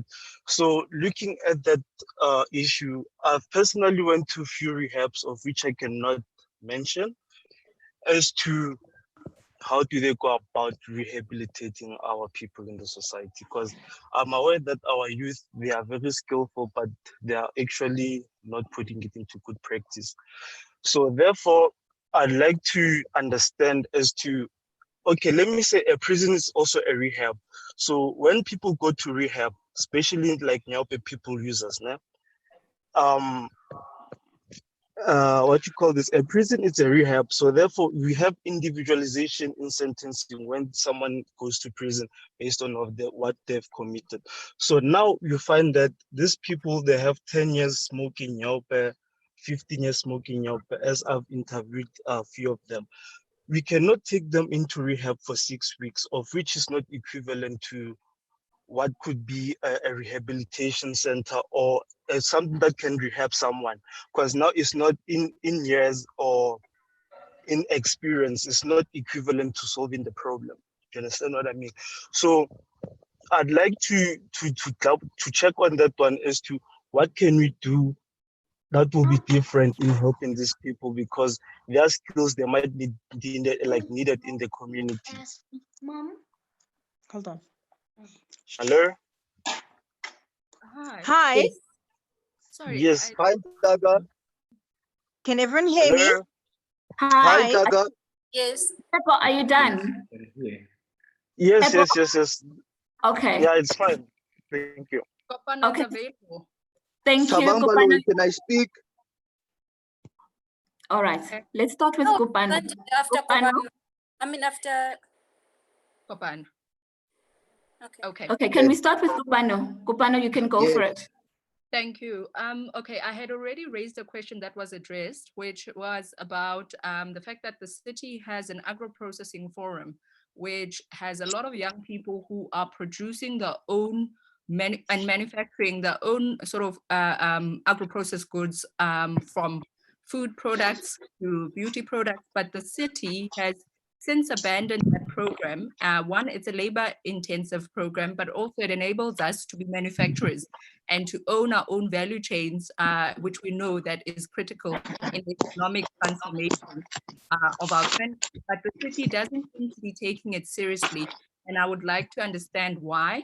The second question I had raised on the wall was, obviously funding is a critical challenge for young Black small businesses, and you find that the criteria that is set, one, from a revenue criteria, and two, from a governance criteria, is set such that most small Black businesses don't qualify, which is counterintuitive to me, especially when we are led by people who understand our challenges. So why would that be the case? And how is the city going to enable ease of doing business or of an enabling business to young Black businesses? And lastly, land. So I'm a farmer and agro-processor, but land is a critical component of any means of economic production. What is the city prepared to do? I mean, the previous speaker was talking about buildings. So I would say buildings and land, prepared to do to avail land and buildings to young people who have already shown a track record of being able to either work the land or produce or make that land constructive and productive. Land is a critical issue and we're struggling. Thank you very much, Kopano. Madam Speaker, can I please take two more inputs before we hand it over to the executive or to the leadership? Hi. Sabang Baloy, can I ask? My name is Zuki. Can I please have a platform? Oh. Okay, can I do this? Can I'm I coming please up ask, with a different can I please ask perspective that we as a all mute? widow and as an entrepreneur. No. Okay, I've noted you. Can I ask that we please all then just mute for now, and then let me read out the names in a particular order, and then we'll hand over to the leadership once that has happened. Can you just give me the opportunity to read out the names in a particular order, and then you will all have your say. All right. Thank you. Okay, thank you. Thanks, Ma. Okay, so I'm going to ask Bev to please be number one. Number two will be Zandile. Number three will be Tabang Baloy. Number four will be Tebeli Huto. Maybe let's just take four for now, and then we'll hand over to, and then Zugiswa. Number five will be Zugiswa, and then we'll hand it over. Thank you. Okay. All right. Bev, are you there? Yes, I am. Can you hear me? Bev. Yes, Bev, please go for it. Hi. How are you doing? Very well, thank you. Okay, I'm going to hand you over to Juju. She's one of my youth girls. I've got a message. Let me just get a Juju.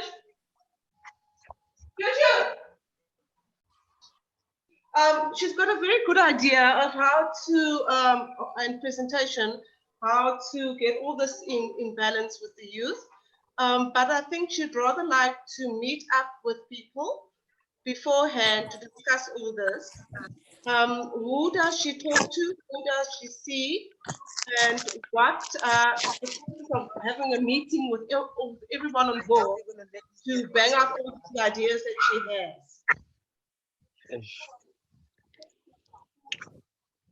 Okay, thanks, Bev. Okay, yeah, because honestly, this youth of ours are so great with any ideas. They on the ball running all the time, but they just don't seem to meet the correct people to get the ball rolling. As of all the youth, they're trying to get into any sort of financial gain and helping the youth get along, but they don't seem to be getting the correct people to meet to take it forward. Can you please give us some feedback on that? And who do we see, how do we see them, and when can we get this ball started? Okay, thank you very much, Bev. Would you still like Juju to speak, or are you covered? Is Juju coming? It's fine. Bev.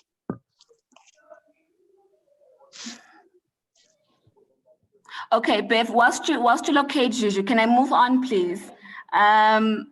Number 2 was Zandile, was it? Are you there?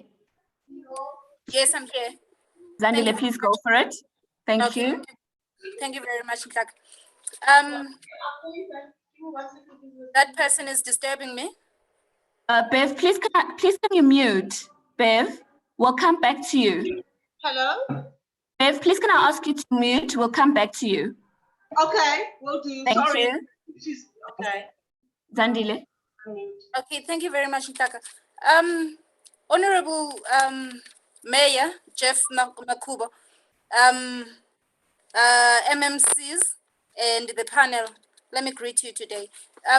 We welcome the presentation tabled before us by the Honorable Mayor. However, it's very shocking that even today we're still sitting at about 33% of unemployed rate within the city, and 50% of those are the youth. It is very much shocking.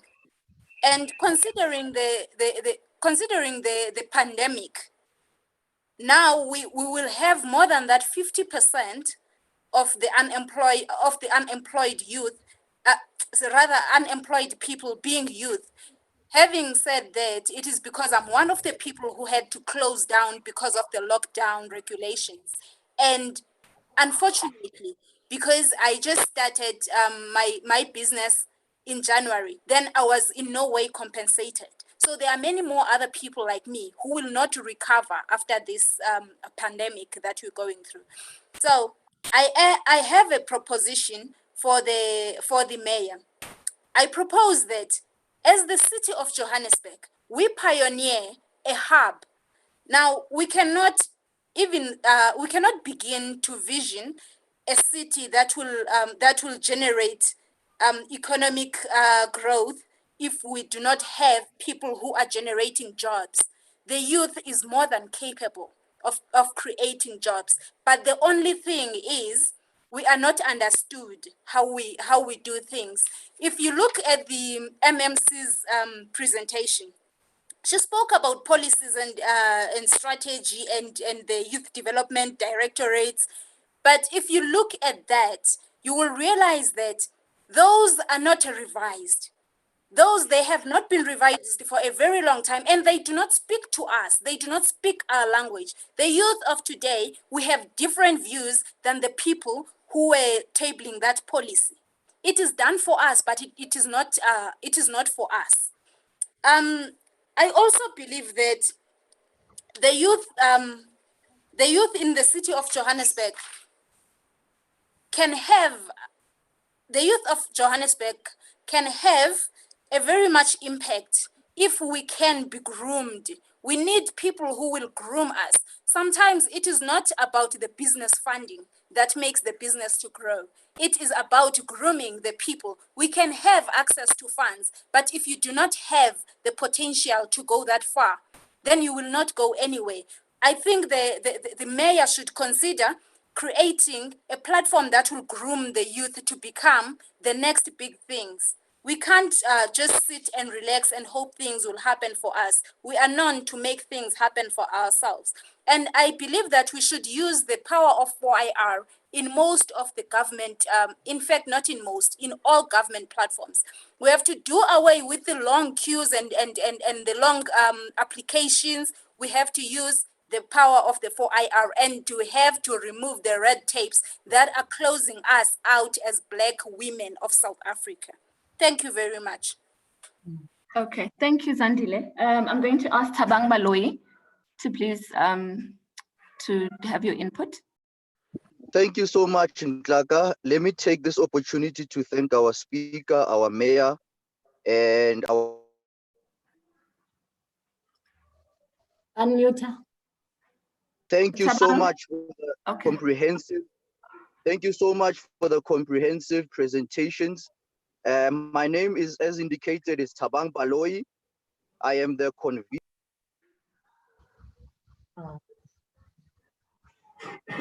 I am structure called YRL in faith-based organization. I have 4 major questions. Number 1, I think the unemployment one has been raised. The 33% of unemployment, how will it be addressed? Secondly, in townships, we need Wi-Fi. As it has been indicated that, you know, Wi-Fi is the new.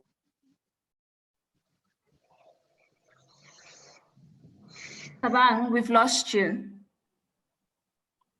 Thabang? Okay. All right, let's move on to Tebe Lehudzo. Are you there, Tebe? Okay, if Tebe is not there, I'm going to then move on to Zugile before I hand over to the Madam Speaker. Zugile? Hi. Zugiswa, I beg your pardon. Zugiswa, please. Thank you. Yeah. Okay, I am a mother and I am an entrepreneur and I am a single-handed mother of 3 powerful boys with powerful inspirations. I'd like you to hear their aspirations before I have to say my story. Lunati, come. Say hi, I'm Lunati. Hi, my name is Linati. I'm 7 years old, and I wanna own a mine. Come, Gina.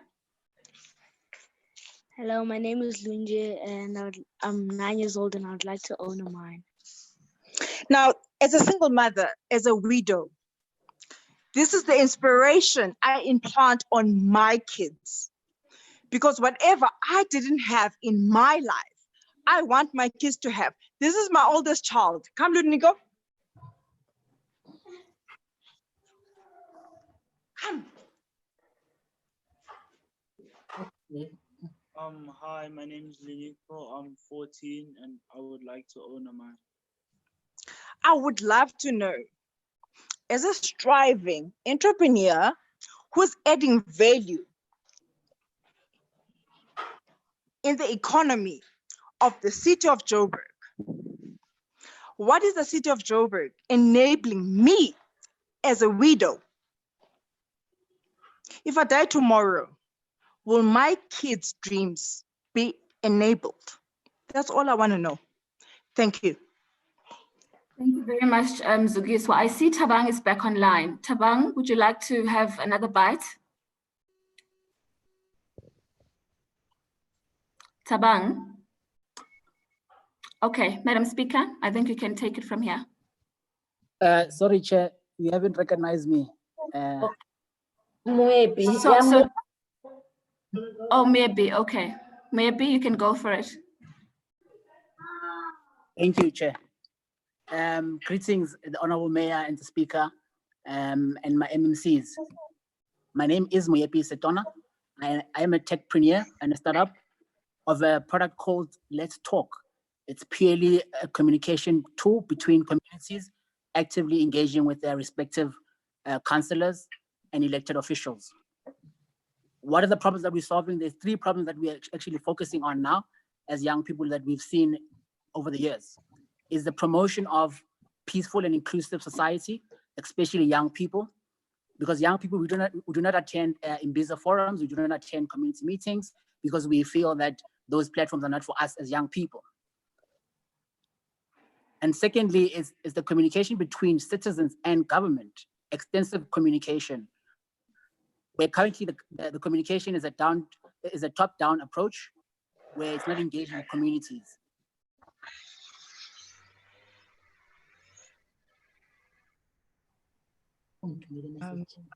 Please unmute. Maybe we've lost you. Oh, hi, am I still there? Yes, that's better. Thank you. Okay. Yes, the 3 problems that we are currently solving is the promotion of inclusive society, where there's a lack of communication between communities and its citizens. And secondly is the top-down approach of communication with citizens, which is not engaging, which then amplifies a huge gap between the elected officials and its voters. Lastly, the problem we're solving is that it's encouraging and promoting effective partnerships, which are a part of these IDP policies that we create on a quarterly basis, and our most important principle, which is the Batupele principle. How we're doing this with the technology is in interactive chats, where the community members can engage with their respective councillors at the comfort of their homes at any given times and submit service requests without traveling to the municipalities or wasting any of their transport funds. Being in the COVID-19, this is what's happening currently, where citizens can able to rate services that they have received, that they want to receive in future, and keep government responsive and accountable, where communities can rate these services that reflect the work that's been done by the mayors and the councillors. And the most important thing is alert of services, where citizens can send out emergency alerts. They can send out requests into the communities and directly into the service offices of the municipality, be it at a councillor level, be it at a ward committee level, be it at the speaker's level, be it at the mayor's level, and all the service directories within the municipalities. And what motivates us is purely a story that our founder Miepi experienced with his grandma when he was collecting medication for her at a clinic and could not get medication because of the lack of communication of making sure that the day is the day for collection of medication. And the timing couldn't be impeccable with the COVID-19, because we're able to send out pandemic and distribute health elements and health communication. And very importantly is to distribute verified, confirmed information coming from the officials. And this then drives the ability of digital inclusion, where government can now use the platform to distribute open opportunities for tenders for young people, for SMMEs, for youth and jobs, where the platform gives you a skills audit at a ward level, where ward councillors can communicate with their ward members at any given time about any service deliveries, where they've got one-to-one communication and one-to-many. This also is an opportunity for young people to understand the key importance of participating in IDP policy and public participation, and actually influencing policies of budgets. The traction that we've done thus far, we've only been in 12 months since we've launched the app. We launched it with the Thulamela municipality down in the Limpopo, the most rural municipalities in our country, in partnership with Salga nationally. And Let's Talk has been awarded the top 15 global solution by United Nations in 2018. We recently, yesterday, launched with the MEC of the Free State, Distia, the economic business relief package, where SMMEs and informal traders are able to apply for this fund through the mobile app. This year alone, as part of the traction, we've trained over the 7 different regions within the city of Joburg, public safety officers, from peer officers to public safety educators, to medical operators, to the dispatching control center. It couldn't be a great time and a great market where communities themselves, as young people, are actually driving the policy making and influence and of priorities where you're putting citizens and the young people at the center of governance. Okay. And we've brought a team of young people. I thank you, Madam Speaker. Okay, Mwepi, I was about to stop you, that we should give other people a chance as well. Thank you, Speaker. Thank you. Yes, I see there are 10 hands raised. Unfortunately, time is going to be against us because at 6:30 we are ending, and we need to give the mayor and his executive members, MMCs, to respond and comments and chart a way forward. So, and maybe before, because I want to give the mayor and the MMCs a chance at the end. After them, I won't allow any other hands. Maybe we can take few hands up until 6. Then at 6, after 6, we allow the executive to respond. Okay, thank you, Madam Speaker. I am then going to do another round. I'm going to start from number 1, and I'm going to give it to number 1 would be Ncedo Ncama. Number 2, Offense. Number 3, Slindile Kubega. Number 4, Banele. Number 5, Olani Nkabinde.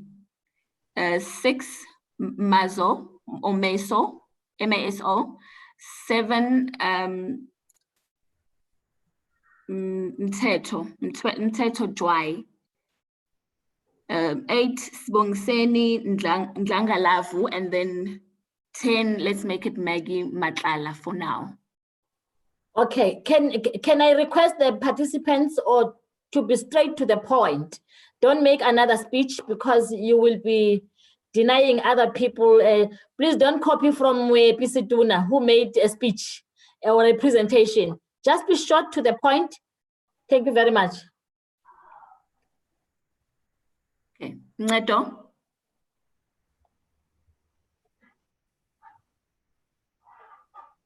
Ncedo. Okay, let's pass. Okay. Number 2. Hi, Ncedo, are you there? Where's your name? It's Bev. Can you hear me? No. Oh, hi, Bev. Yes, we can. Hi, how are you, guys? We're fine. Bev, just give us a few minutes. We're just trying to get Ncedo onto the line. Okay. Okay, we haven't forgotten about you. Ncedo, are you there? If you're not there, can I move on to Offense? Yes, Offenses, yeah. Offense, please go for it. Thank you very much. I would like to address this to the mayor. I've been having a problem over a couple of years right now. I'm listening to everybody in the group commenting on lack of access to land and buildings and lack of inclusivity from a youth perspective. But my problem is that I have a signed contract with the city of Joburg. I've been emailing them. I've sent the clearance certificate of the building. I've sent all my documents to the mayor, and all I've been requesting is a meeting so that we can sort out this issue, because we've been dragged from different various of courts, and we've been dragged from pillar to post trying to sort this out. Now, the city of Johannesburg has been responding to my emails up until 2 weeks ago when I sent them the lease agreement, and then they just stopped responding to me altogether. Now, I'm very frustrated in this process because I am listening to everybody here and everybody's fighting for opportunities, but even when we are given opportunities, we can't, the city of Joburg can't even fulfill its signed contract with the parties involved. So if the mayor can please address that question, and if he can please provide me with a meeting. I've been to the Black Business Council. I've been to you guys now. I don't know what else to do to get a meeting with the mayor. Okay, thank you very much, Offense. I'm going to move on to Slindile. Good day to the mayor and everyone who's watching. My comment will be just short and brief. I would like to allude to Mwepo's comment as he was saying about the app. I think the app, it's actually a good thing in matters of alternative service delivery purposes.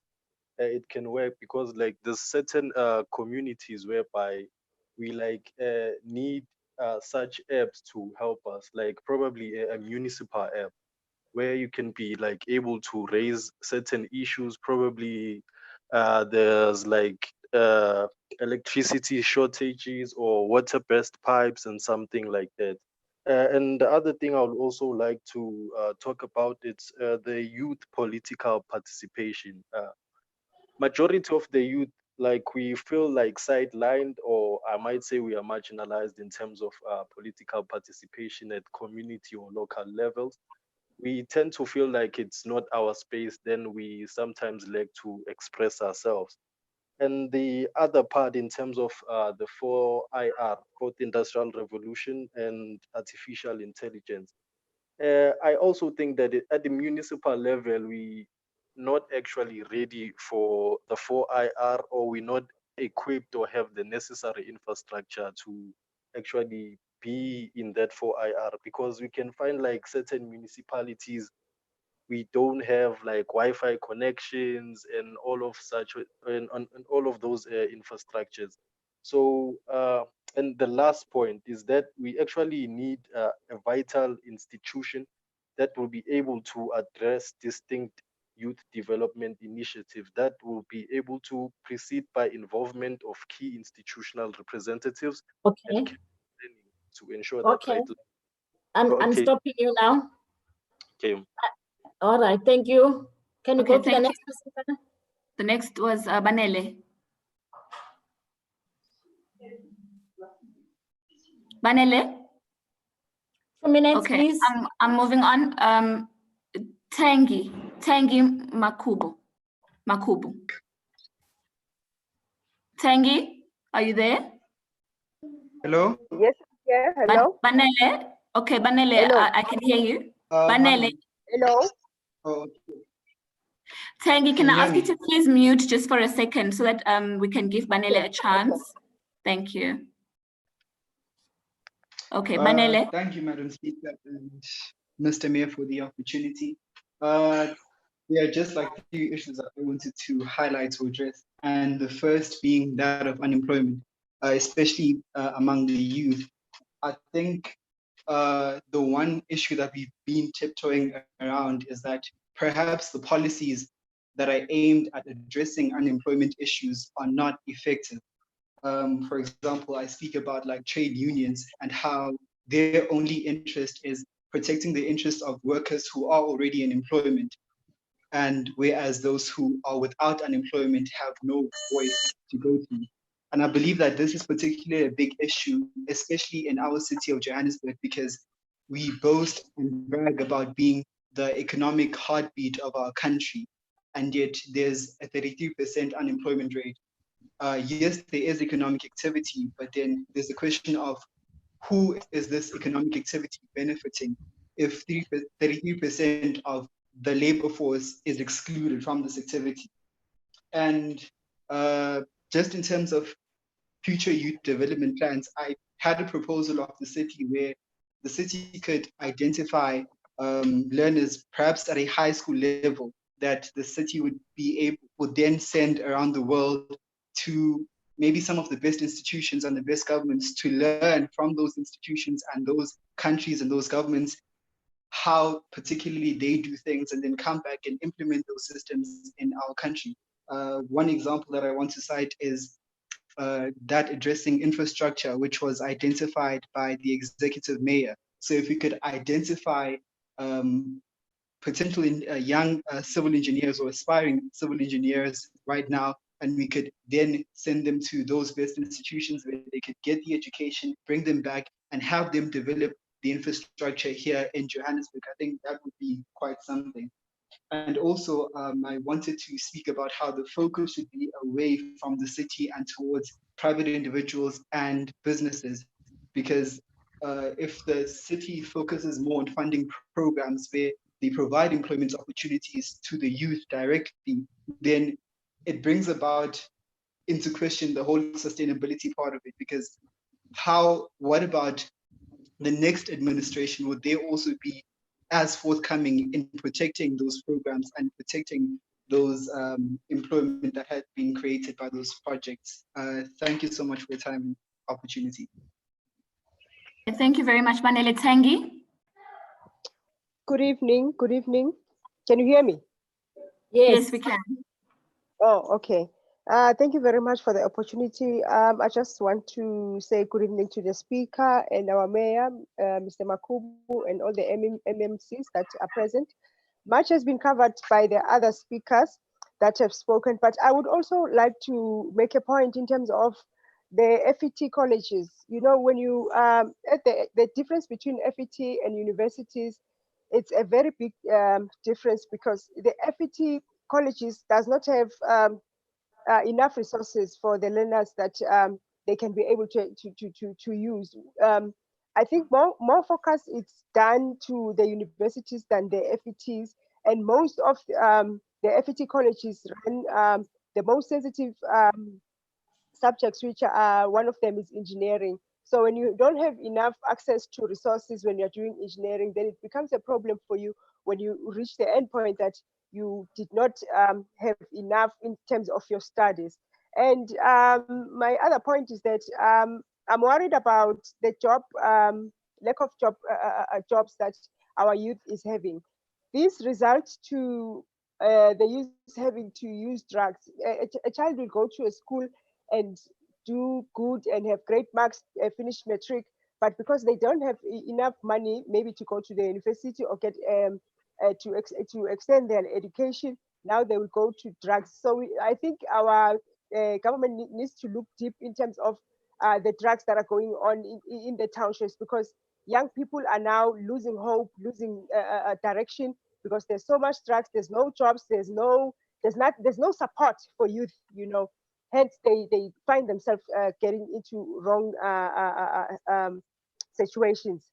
And then my last point will be, can we get access as young people? We have visions, we have programs that you are running, but because of the property that we cannot access, can you get more access in terms of properties? Thank you very much. Thank you, Tango. Maso, can I request the remaining people on your list, just 2 minutes and straight to the point, don't do the greetings, so that we end on time. Yeah, thank you. Okay, Maso.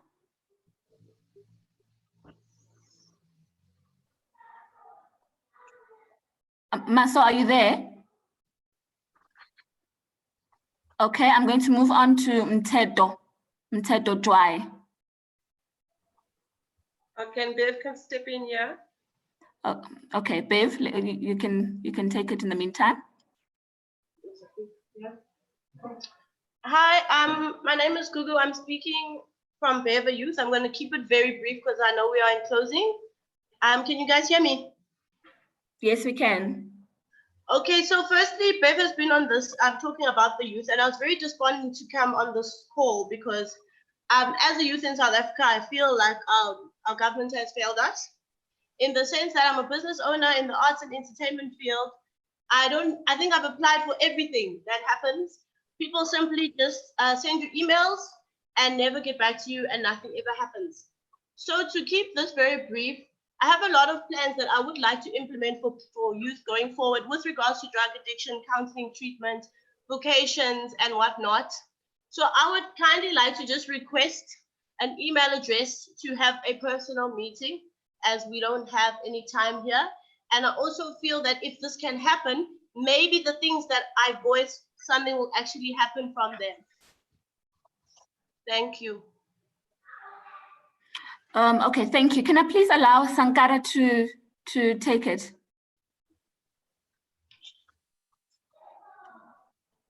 Sankara? All right.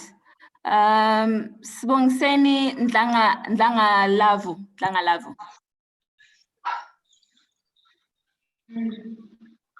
No, Sibongiseni.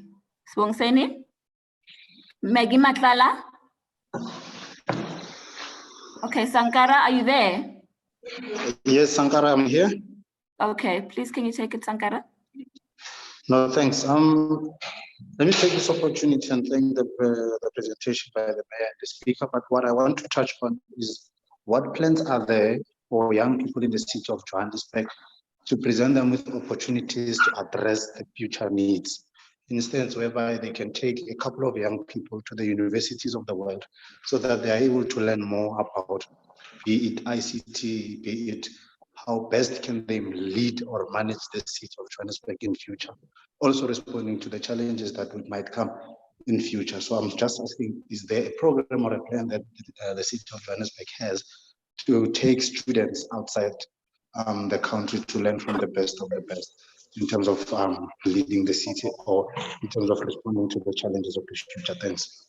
Okay, thank you, Sankara. Maggie Hi, Matlala. I'm back. Okay, I'm speaking to? It's Maggie Matlala. Okay, go for it, Maggie. Thank you. My question is around financial literacy, especially for young people. Within the Joburg city, you look at TVET colleges, you look at young people at community centers. A lot of people are entering the world of work with zero insight, with zero understanding on how to manage their finances. Sbongiseni, sorry, Right. Maggie. Sbongiseni, Not a problem. please mute.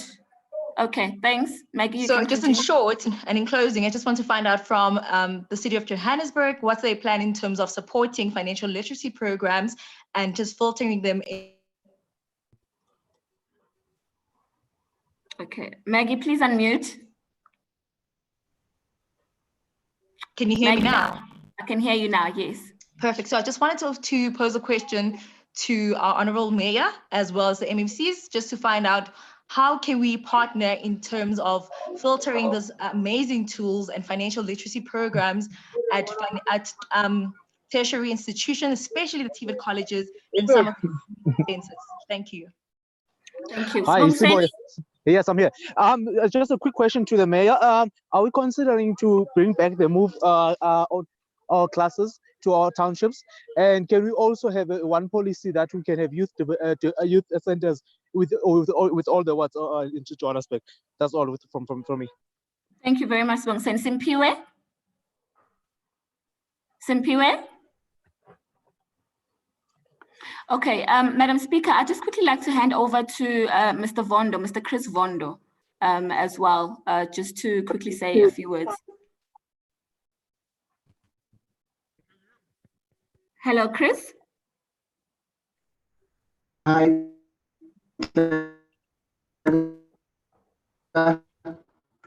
Chris, your Can you hear line me, is Tara? not. Yes, I Hello? can hear you now. You're on the platform. Can you hear me now? Yes, I can. Tara, can you hear me? Yes, I can. You're audible. Okay, no, just a few, just few points on some of the questions that have been raised. I think the thing that I thought I must just make an input on, it's in relation to policy and strategy. I think we should all acknowledge that government is a creature of statute, and therefore there is no government that can do anything outside policy and strategy. And I think solely is from the fact that South Africa is a signatory to many international conventions. That includes the Sustainable Development Goals, and therefore we are obliged as a country to respond to the Sustainable Development Goals. Now, all the plans, the strategies, the policies that we have, maybe starting from the National Development Plan, have one function, and that function is to address the problem of unemployment, poverty, and inequalities in our country. And obviously, the most hardest hit sector is young people themselves. I'm trying to indicate, Madam Speaker, the Executive Mayor, and the MMCs that I think it will be amiss of some of us to dismiss the fact that these policies are old, acknowledging that they are indeed old, 2010. That is why I think the MMC, in her opening remarks and in the presentation, made an acknowledgement that there's a lot of real time that insofar as the policy review is concerned. But I think it's important that we also go through what the strategy, integrated with development strategy of the city is saying. I mean, there are 11 elements, if not 10 elements in the strategy. Job creation is one of them. It tops one of the elements in the strategy. The question around the procurement that has been raised, it has been, it's captured, I think, in the strategy as well.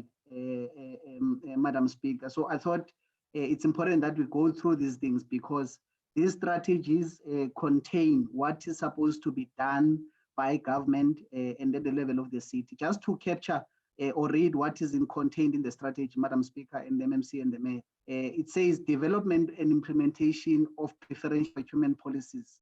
Young people within the city have an important role to play in the development of the economy. The role of young people in developing the economy must be seen not only as that of being part of the labor force, but also as creators of wealth.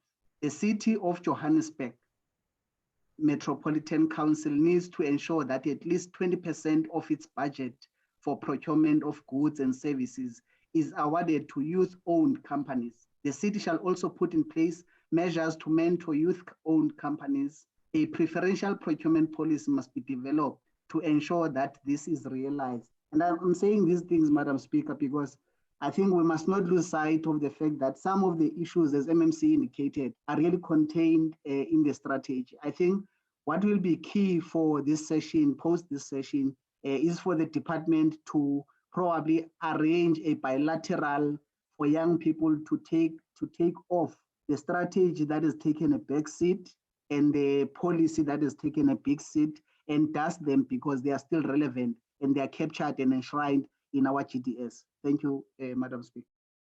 Thank you very much, Mr. Vondo. Okay, Madam Speaker, I've got 5 hands, but 4 hands, in fact. But I know that some of them have spoken. Can I ask that if you have spoken, just make sure that your hand is down, it's not up, so that for ease of reference on my side. So I've got Ncedo Ncama. Ncedo, have you spoken? Ncedo? In fact, with due respect to the hands, I would now love to hand over to the executive, and our apologies to those hands. Somehow I've lost sound, Speaker. I've lost sound. No, you haven't. Okay. No, I'm saying thank you very much to the comments and questions. Because of time, we are unable to take all the hands that are remaining. But at the end, when we do the closing, after the executive mayor has spoken, we will give the sites where you can send your comments. But for now, I would really want to hand over to the executive so that the executive can respond and comment on your questions, and then we will close thereafter. I'll give the MMC for Group and Corporate and Shared Services, MMC Masuku, to speak. After MMC, it will be MMC Mgcina, and then the executive mayor.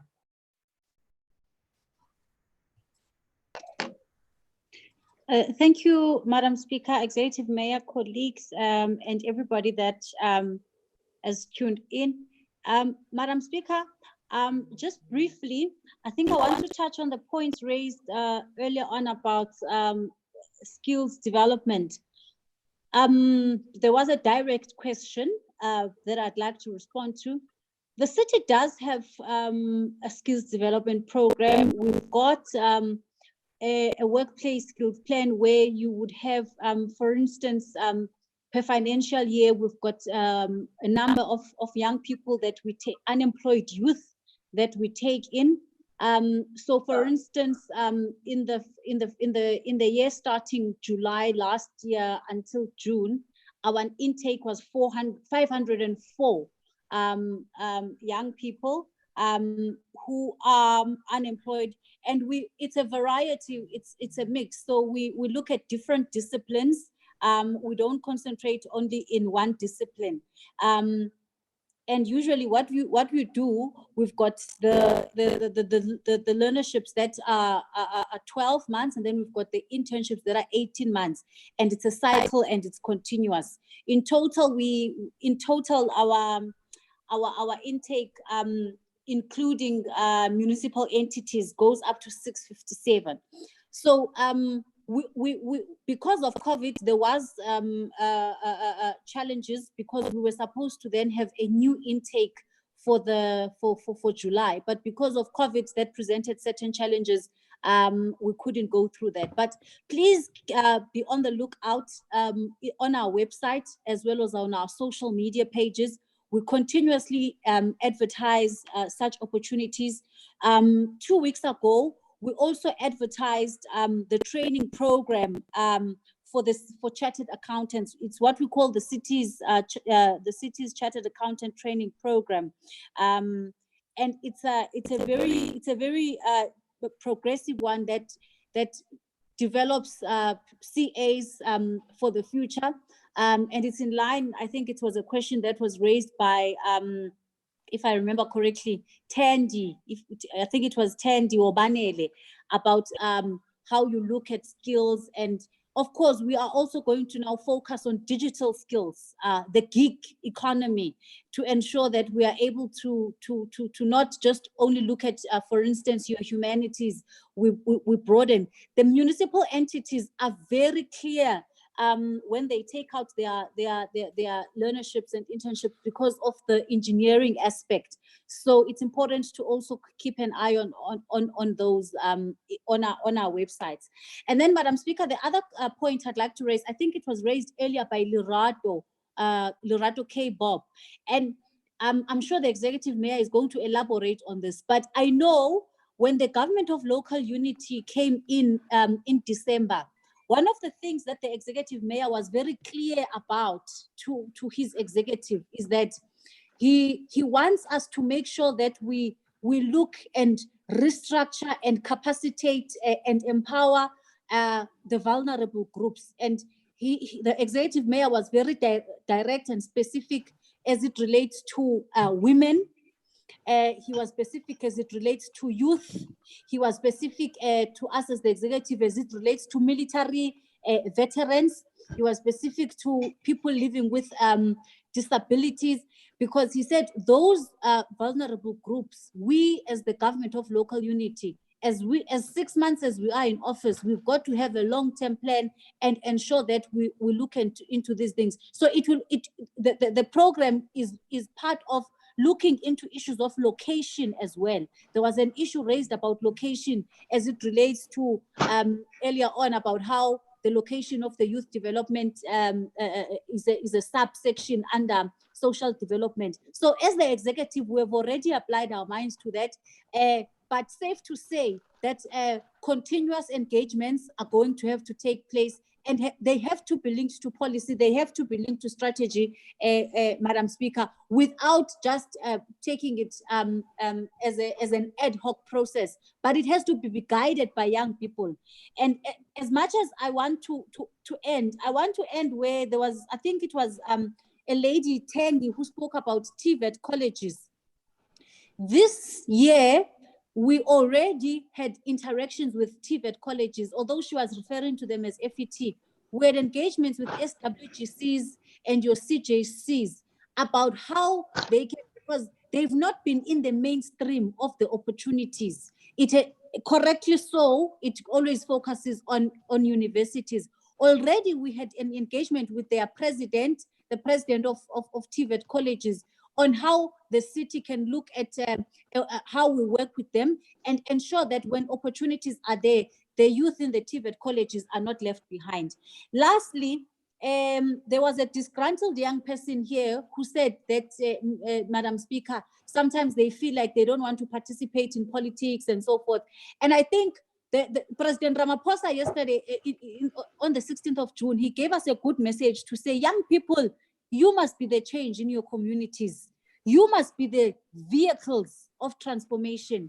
And if young people are the vehicles of transformation, you are transforming the society that you want to see. You must be the vehicles of creating the great country that you want to foresee. So you can't be absent. You have to participate actively in democracy, and you must make sure that your voice is heard and demand the emails. Demand the cell phone numbers of public representatives. Demand the cell phone numbers of members of the mayoral committee to say, Mr. Mayor, we don't have access to your MMCs. We want answers on X, Y, and Z, so that you hold public representatives accountable, because these are the people who must assist you in ensuring that there's active participation in all spheres of either political, economy, entrepreneurship, social, and so forth. So I think I'll just leave it there. I just wanted to respond directly to those points that were raised. Thank you, colleagues. Thank you very much. Can we have MMC Mgcina? Then we'll have Executive Mayor closing off. Thanks. Okay, thank you very much.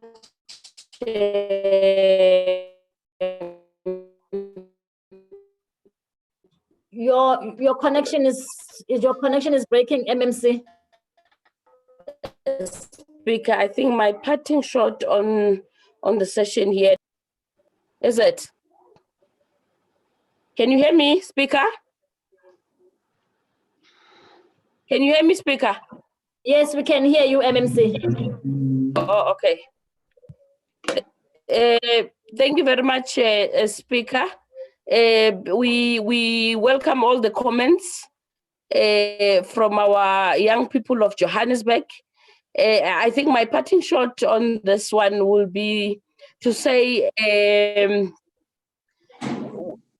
indeed, there's a need to review the youth policy together with the strategy in the city of Johannesburg.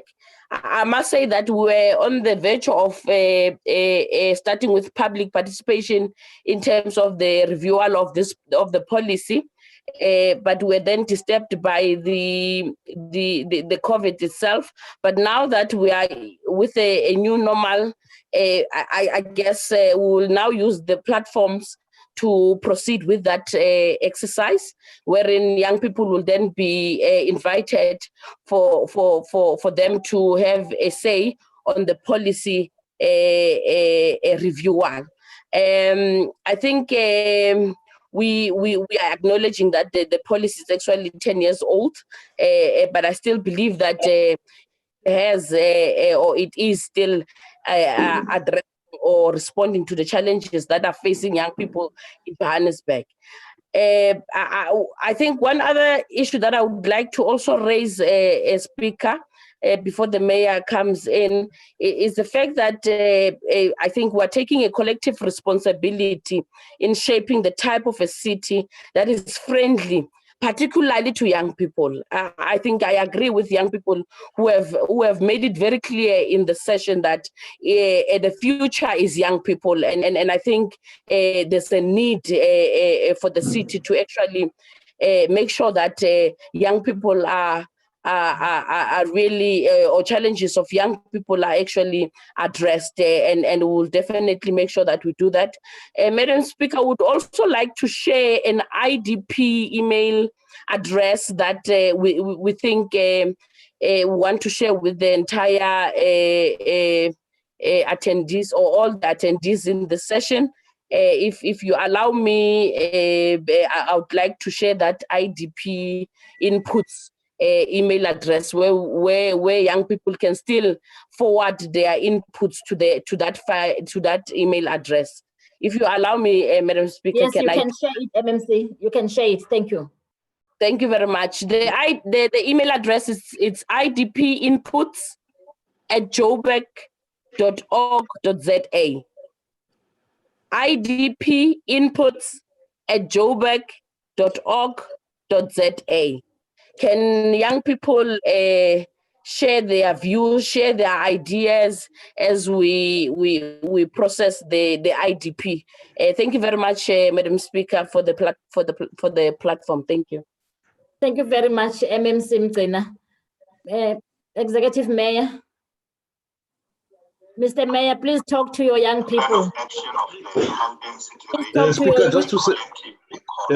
just to say that we appreciate the engagement by the youth of this great city, Johannesburg. It clearly shows that they themselves are interested in the future of their city, the city that they'll inherit and the city that they will lead in. And I think these inputs for me were food for thought, and we need to integrate them into our planning moving forward. Very, very good inputs. And I thought that maybe let me touch on quite key themes that I thought were emerging from the input from young people. The issue of unemployment and what the city's response thereto is a critical one.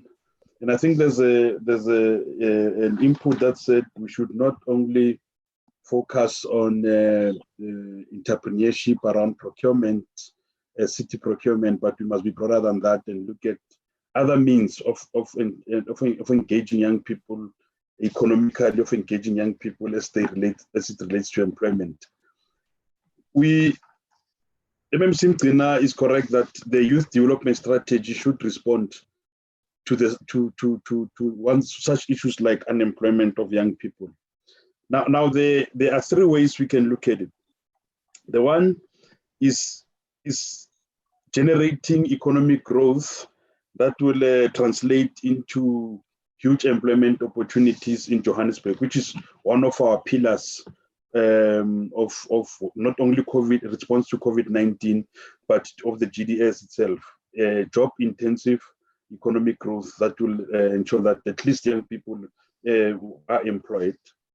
Two is entrepreneurship as we know it, set aside for tenders and tenders in the city or in the province, setting a certain percentage for young people. What we find with that is that the penetration is very low. Only a few companies do succeed, but that must be done as well. The third is the DSDM model, which is the Developmental Service Delivery Model. We call it DSDM because it's centered around changing the way the city not only procures, but the way the city delivers its services. And we wanted young people to be hugely engaged with the city on this mutual co-production process.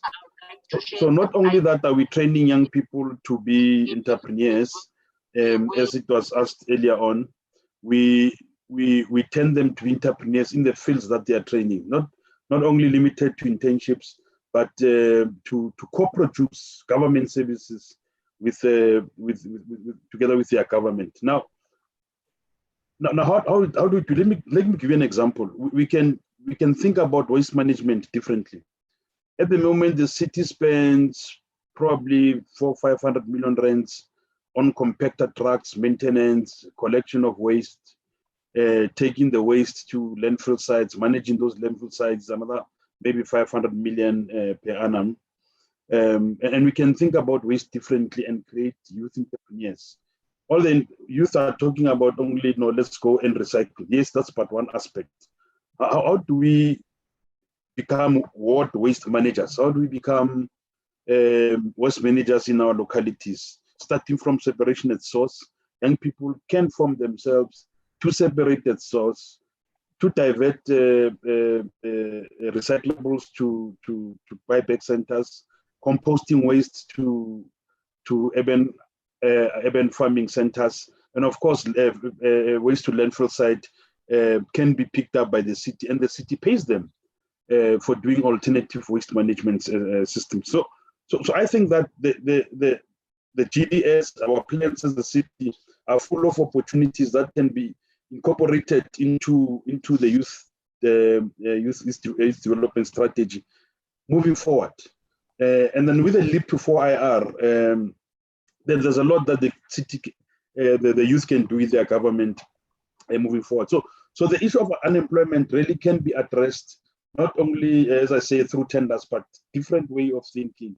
And lastly, through what I think it's Ntombi mentioned as working together with the private sector, because not everyone wants to deliver government services. Young people want to be in events, to organize weddings, to do other things. How does their government help them in doing that? So I thought that we really have to think broader about this issue of unemployment and youth unemployment. Post-COVID, there's going to be a bloodbath, a job bloodbath that you must prepare for.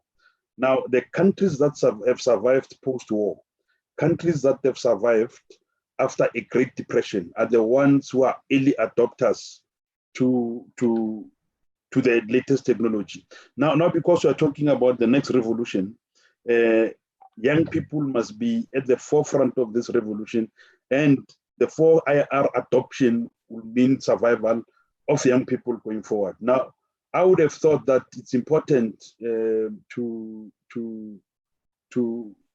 mention that the skilling that we speak about, the type of education that we get, the type of education that is delivered at TVET colleges, at universities, must be readying young people for the future. And the future in Johannesburg, we want to be a city that adopts 4IR as early as possible and has its young people at the forefront of service delivery mechanisms along technology, along artificial intelligence.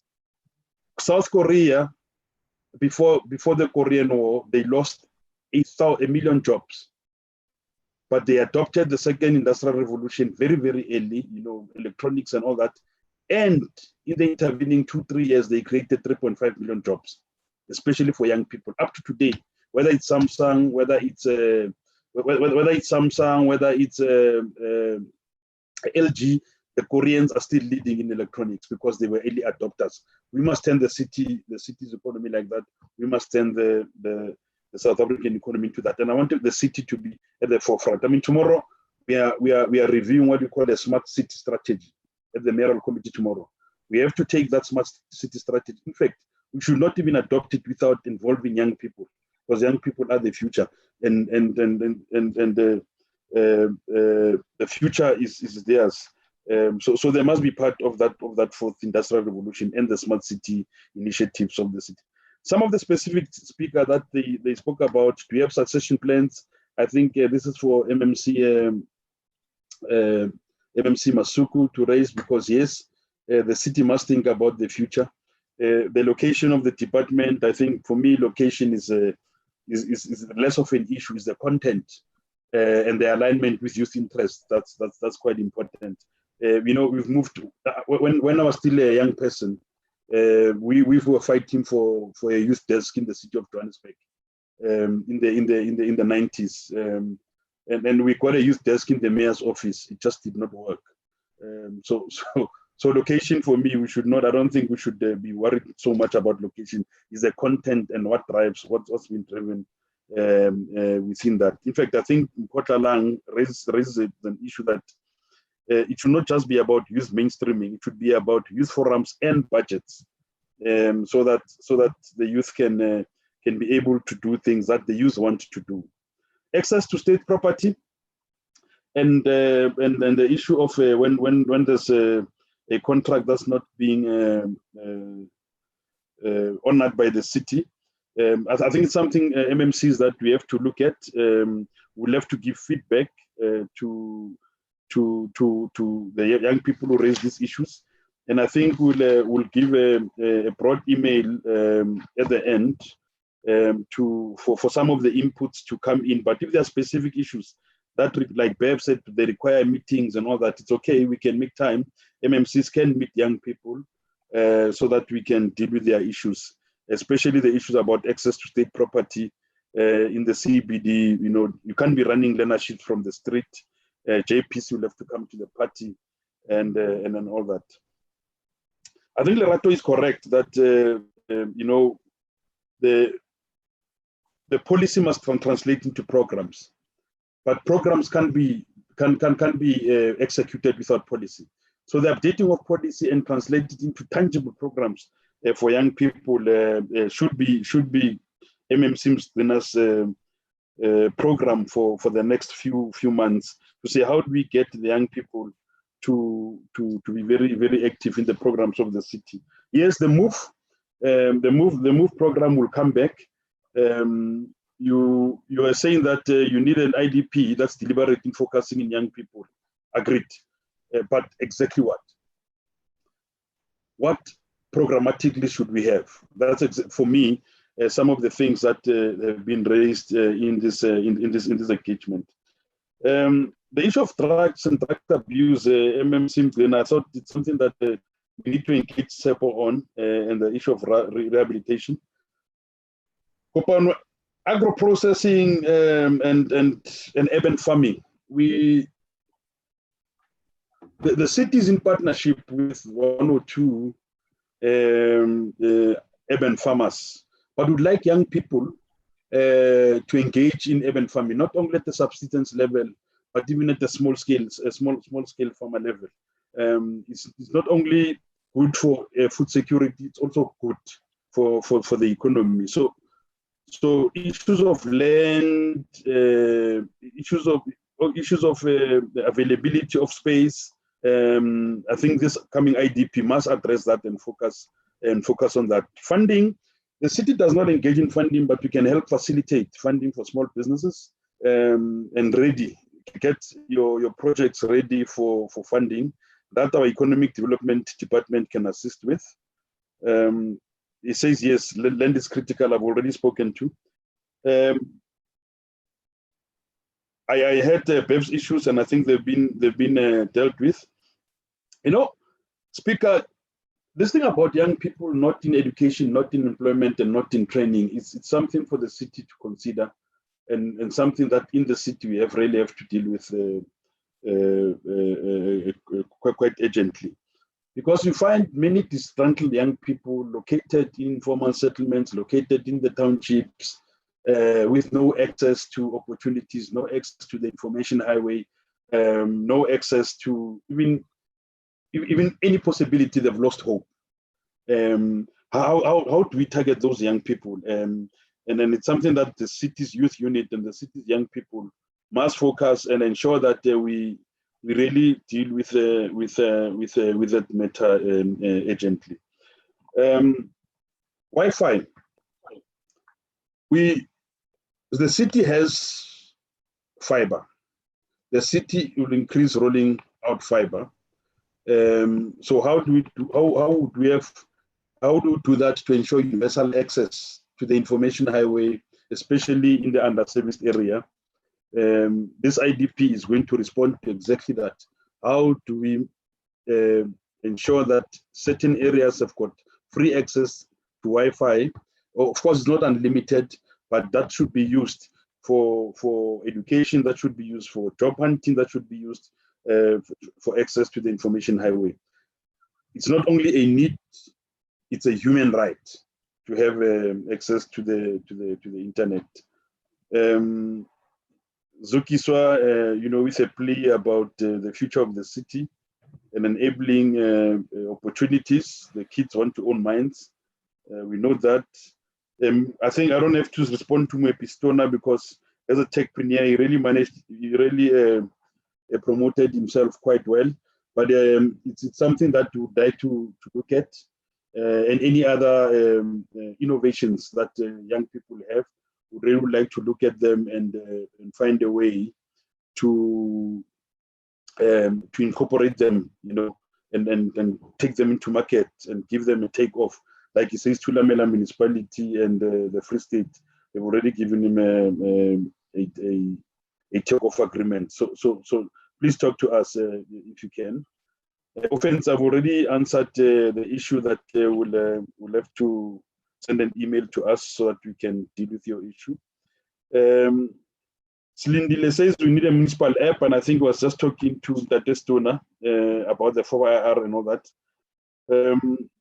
Banele raises an important, but for a young person, that ideologically, I think that needs to be engaged about the role of trade unions, that they don't care about the unemployed. In fact, I think to the contrary, that generally progressive trade unions in the country would focus not only on the employed, but on the class as a whole. The working class includes organized labor, unorganized labor, disorganized labor, and the unemployed.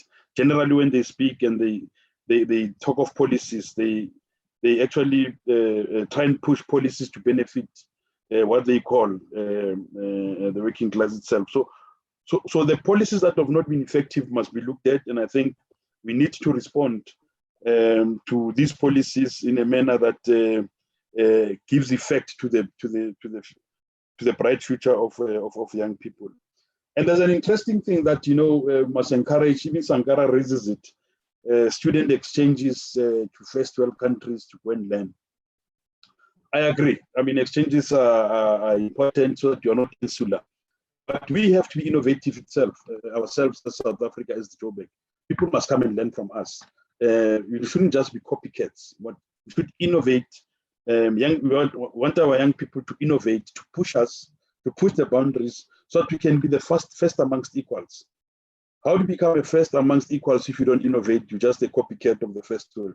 No, Joburg is a city, is a part of the C40, the top 40 cities in the world, especially leading in climate change and other innovations, smart cities and all that. You know, in the realm of New York, Los Angeles, Birmingham, London, Paris, Shanghai, Sydney, Perth. Joburg is ranked amongst those.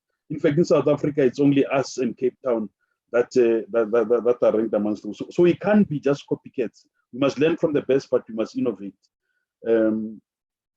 I think MMC Masubu dealt with Google and the disgruntlement, and she's asking for a personal meeting. As I say, we'll give an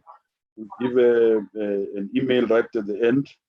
And then last but not least, Maggie raises the issue of financial literacy. We will be in partnership with the financial professional societies, especially Abasa and the others that will assist us with financial literacy. We've been engaging them now to say, how do we engage society? How do we help society with financial literacy and other literacies in Johannesburg? I've already answered the issue of move. And Speaker, just to say lastly that we are a youthful city. I did say that majority of young people, of the residents of Johannesburg are young people. Our policies must be biased towards young people. But it's young people themselves who have to lead in that process. You know, the policies that MMC Mgena was articulating in her presentation, these are policies that were led by young people. We were at the forefront of leading those policies. You know, the Umsobomvu, the National Youth Council, Youth Commission, SAIC, South African Youth Council, you know, where FBOs and, you know, everyone was there. We led those policies. Now, there might be states, they might have overstate, you know, their usefulness, but it's up to yourselves to engage with us so that we can now have policies that can take the city forward, can take the country forward. Policies are the basis of programs. And I think we must spend the next few months into next year virtually consulting on what will work for young people in Johannesburg. But I really appreciate the inputs and I really appreciate the engagement. They did not end now with the IDP speaker. I think we must continue engaging young people because they, as they say, nothing for us without us. And I agree to that. Thank you very much, Speaker. And let me thank every single person who contributed. And I've been reading the charts, 60 of them. They are quite useful. And I thank you very much. Our IDP reviewer and the 2020-2021 IDP document will be greatly enriched by your inputs. Thank you very much, Speaker. Thank you very much, Honorable Mayor. And because of time, I'm just going to add on what MMC Mgena has shared. But I want to thank you, Mr. Mayor, for talking to your young people. As you are correctly saying that Johannesburg is the youthful city, and there's nothing that we can do without the input and contribution and participation from our young people. You spoke about GDS 2040. I always say that by 2040, some of us won't be around, but young people on this platform who are participants today will be leaders in 2040. Before I close, the MMC has already shared where you can send your inputs, but where you can download the IDP document, the draft budget document, as well as the document on rates. You can download them on www.joburg.org.za. www.joburg.org.za. You send it to the email that has been shared by MMC Mgena, but you can also WhatsApp your comments on 083 632 1077. 083 632 1077. With those words, I want to thank you very much for your participation and for your presence. We started the session with 110 participants. We are now ending the session with 55 participants. It was 65, now it's 55. We started with 110. Thank you very much for your input. Speaker, can I ask for your indulgence? I did, my apologies, Speaker, to this. Yes, Mr. Mayor.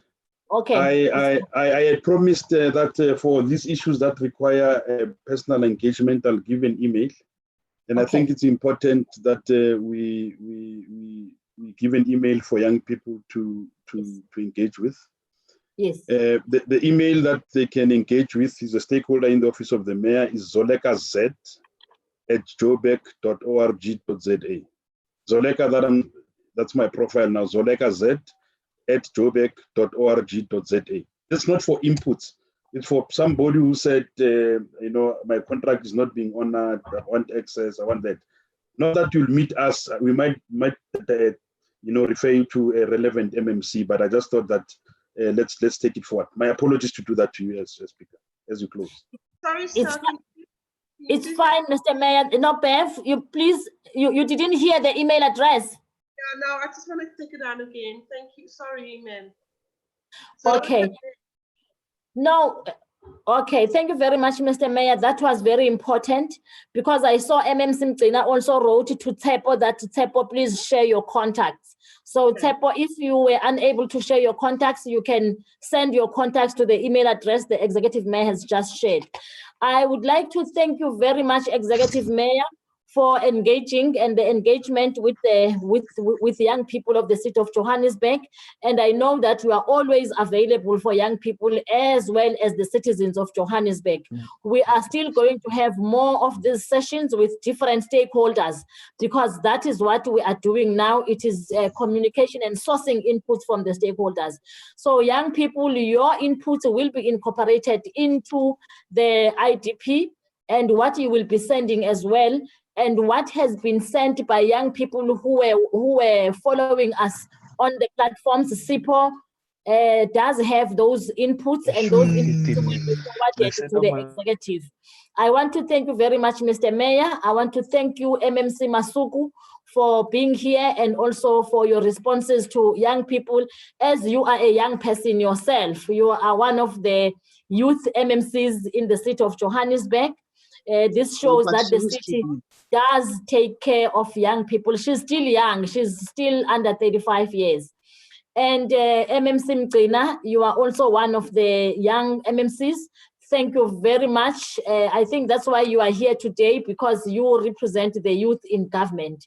MMC Mgcina, thank you very much for the input and the presentation you have made. Dr. Nyati, our partner in civic education, Dr. Fundile Nyati, thank you very much. Every week we are with you on Wednesday here on this platform, educating our citizens. And I see you, I follow you in other platforms as well, where you do community education as yourself as a doctor. We really thank you very much for partnering with us. All young people of the city of Johannesburg, thank you very much. Chair of Chairs, I didn't give you an opportunity to speak because we wanted our young people to speak. We wanted to hear the voice of our young people. Thank you very much, Chair of Chairs, Councillor Salfina Mulauzi. You were here as well. All the panelists, thank you very much to all of you. I won't be able to mention you by your names, but we really appreciate. This should not be the last interaction.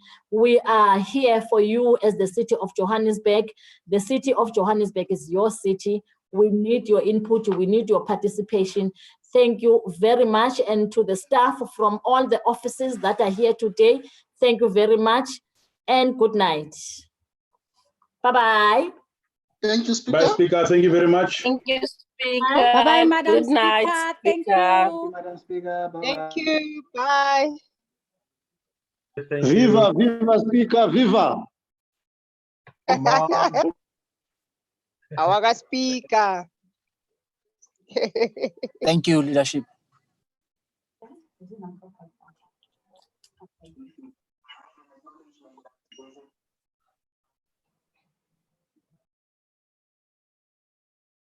Good night, MMC.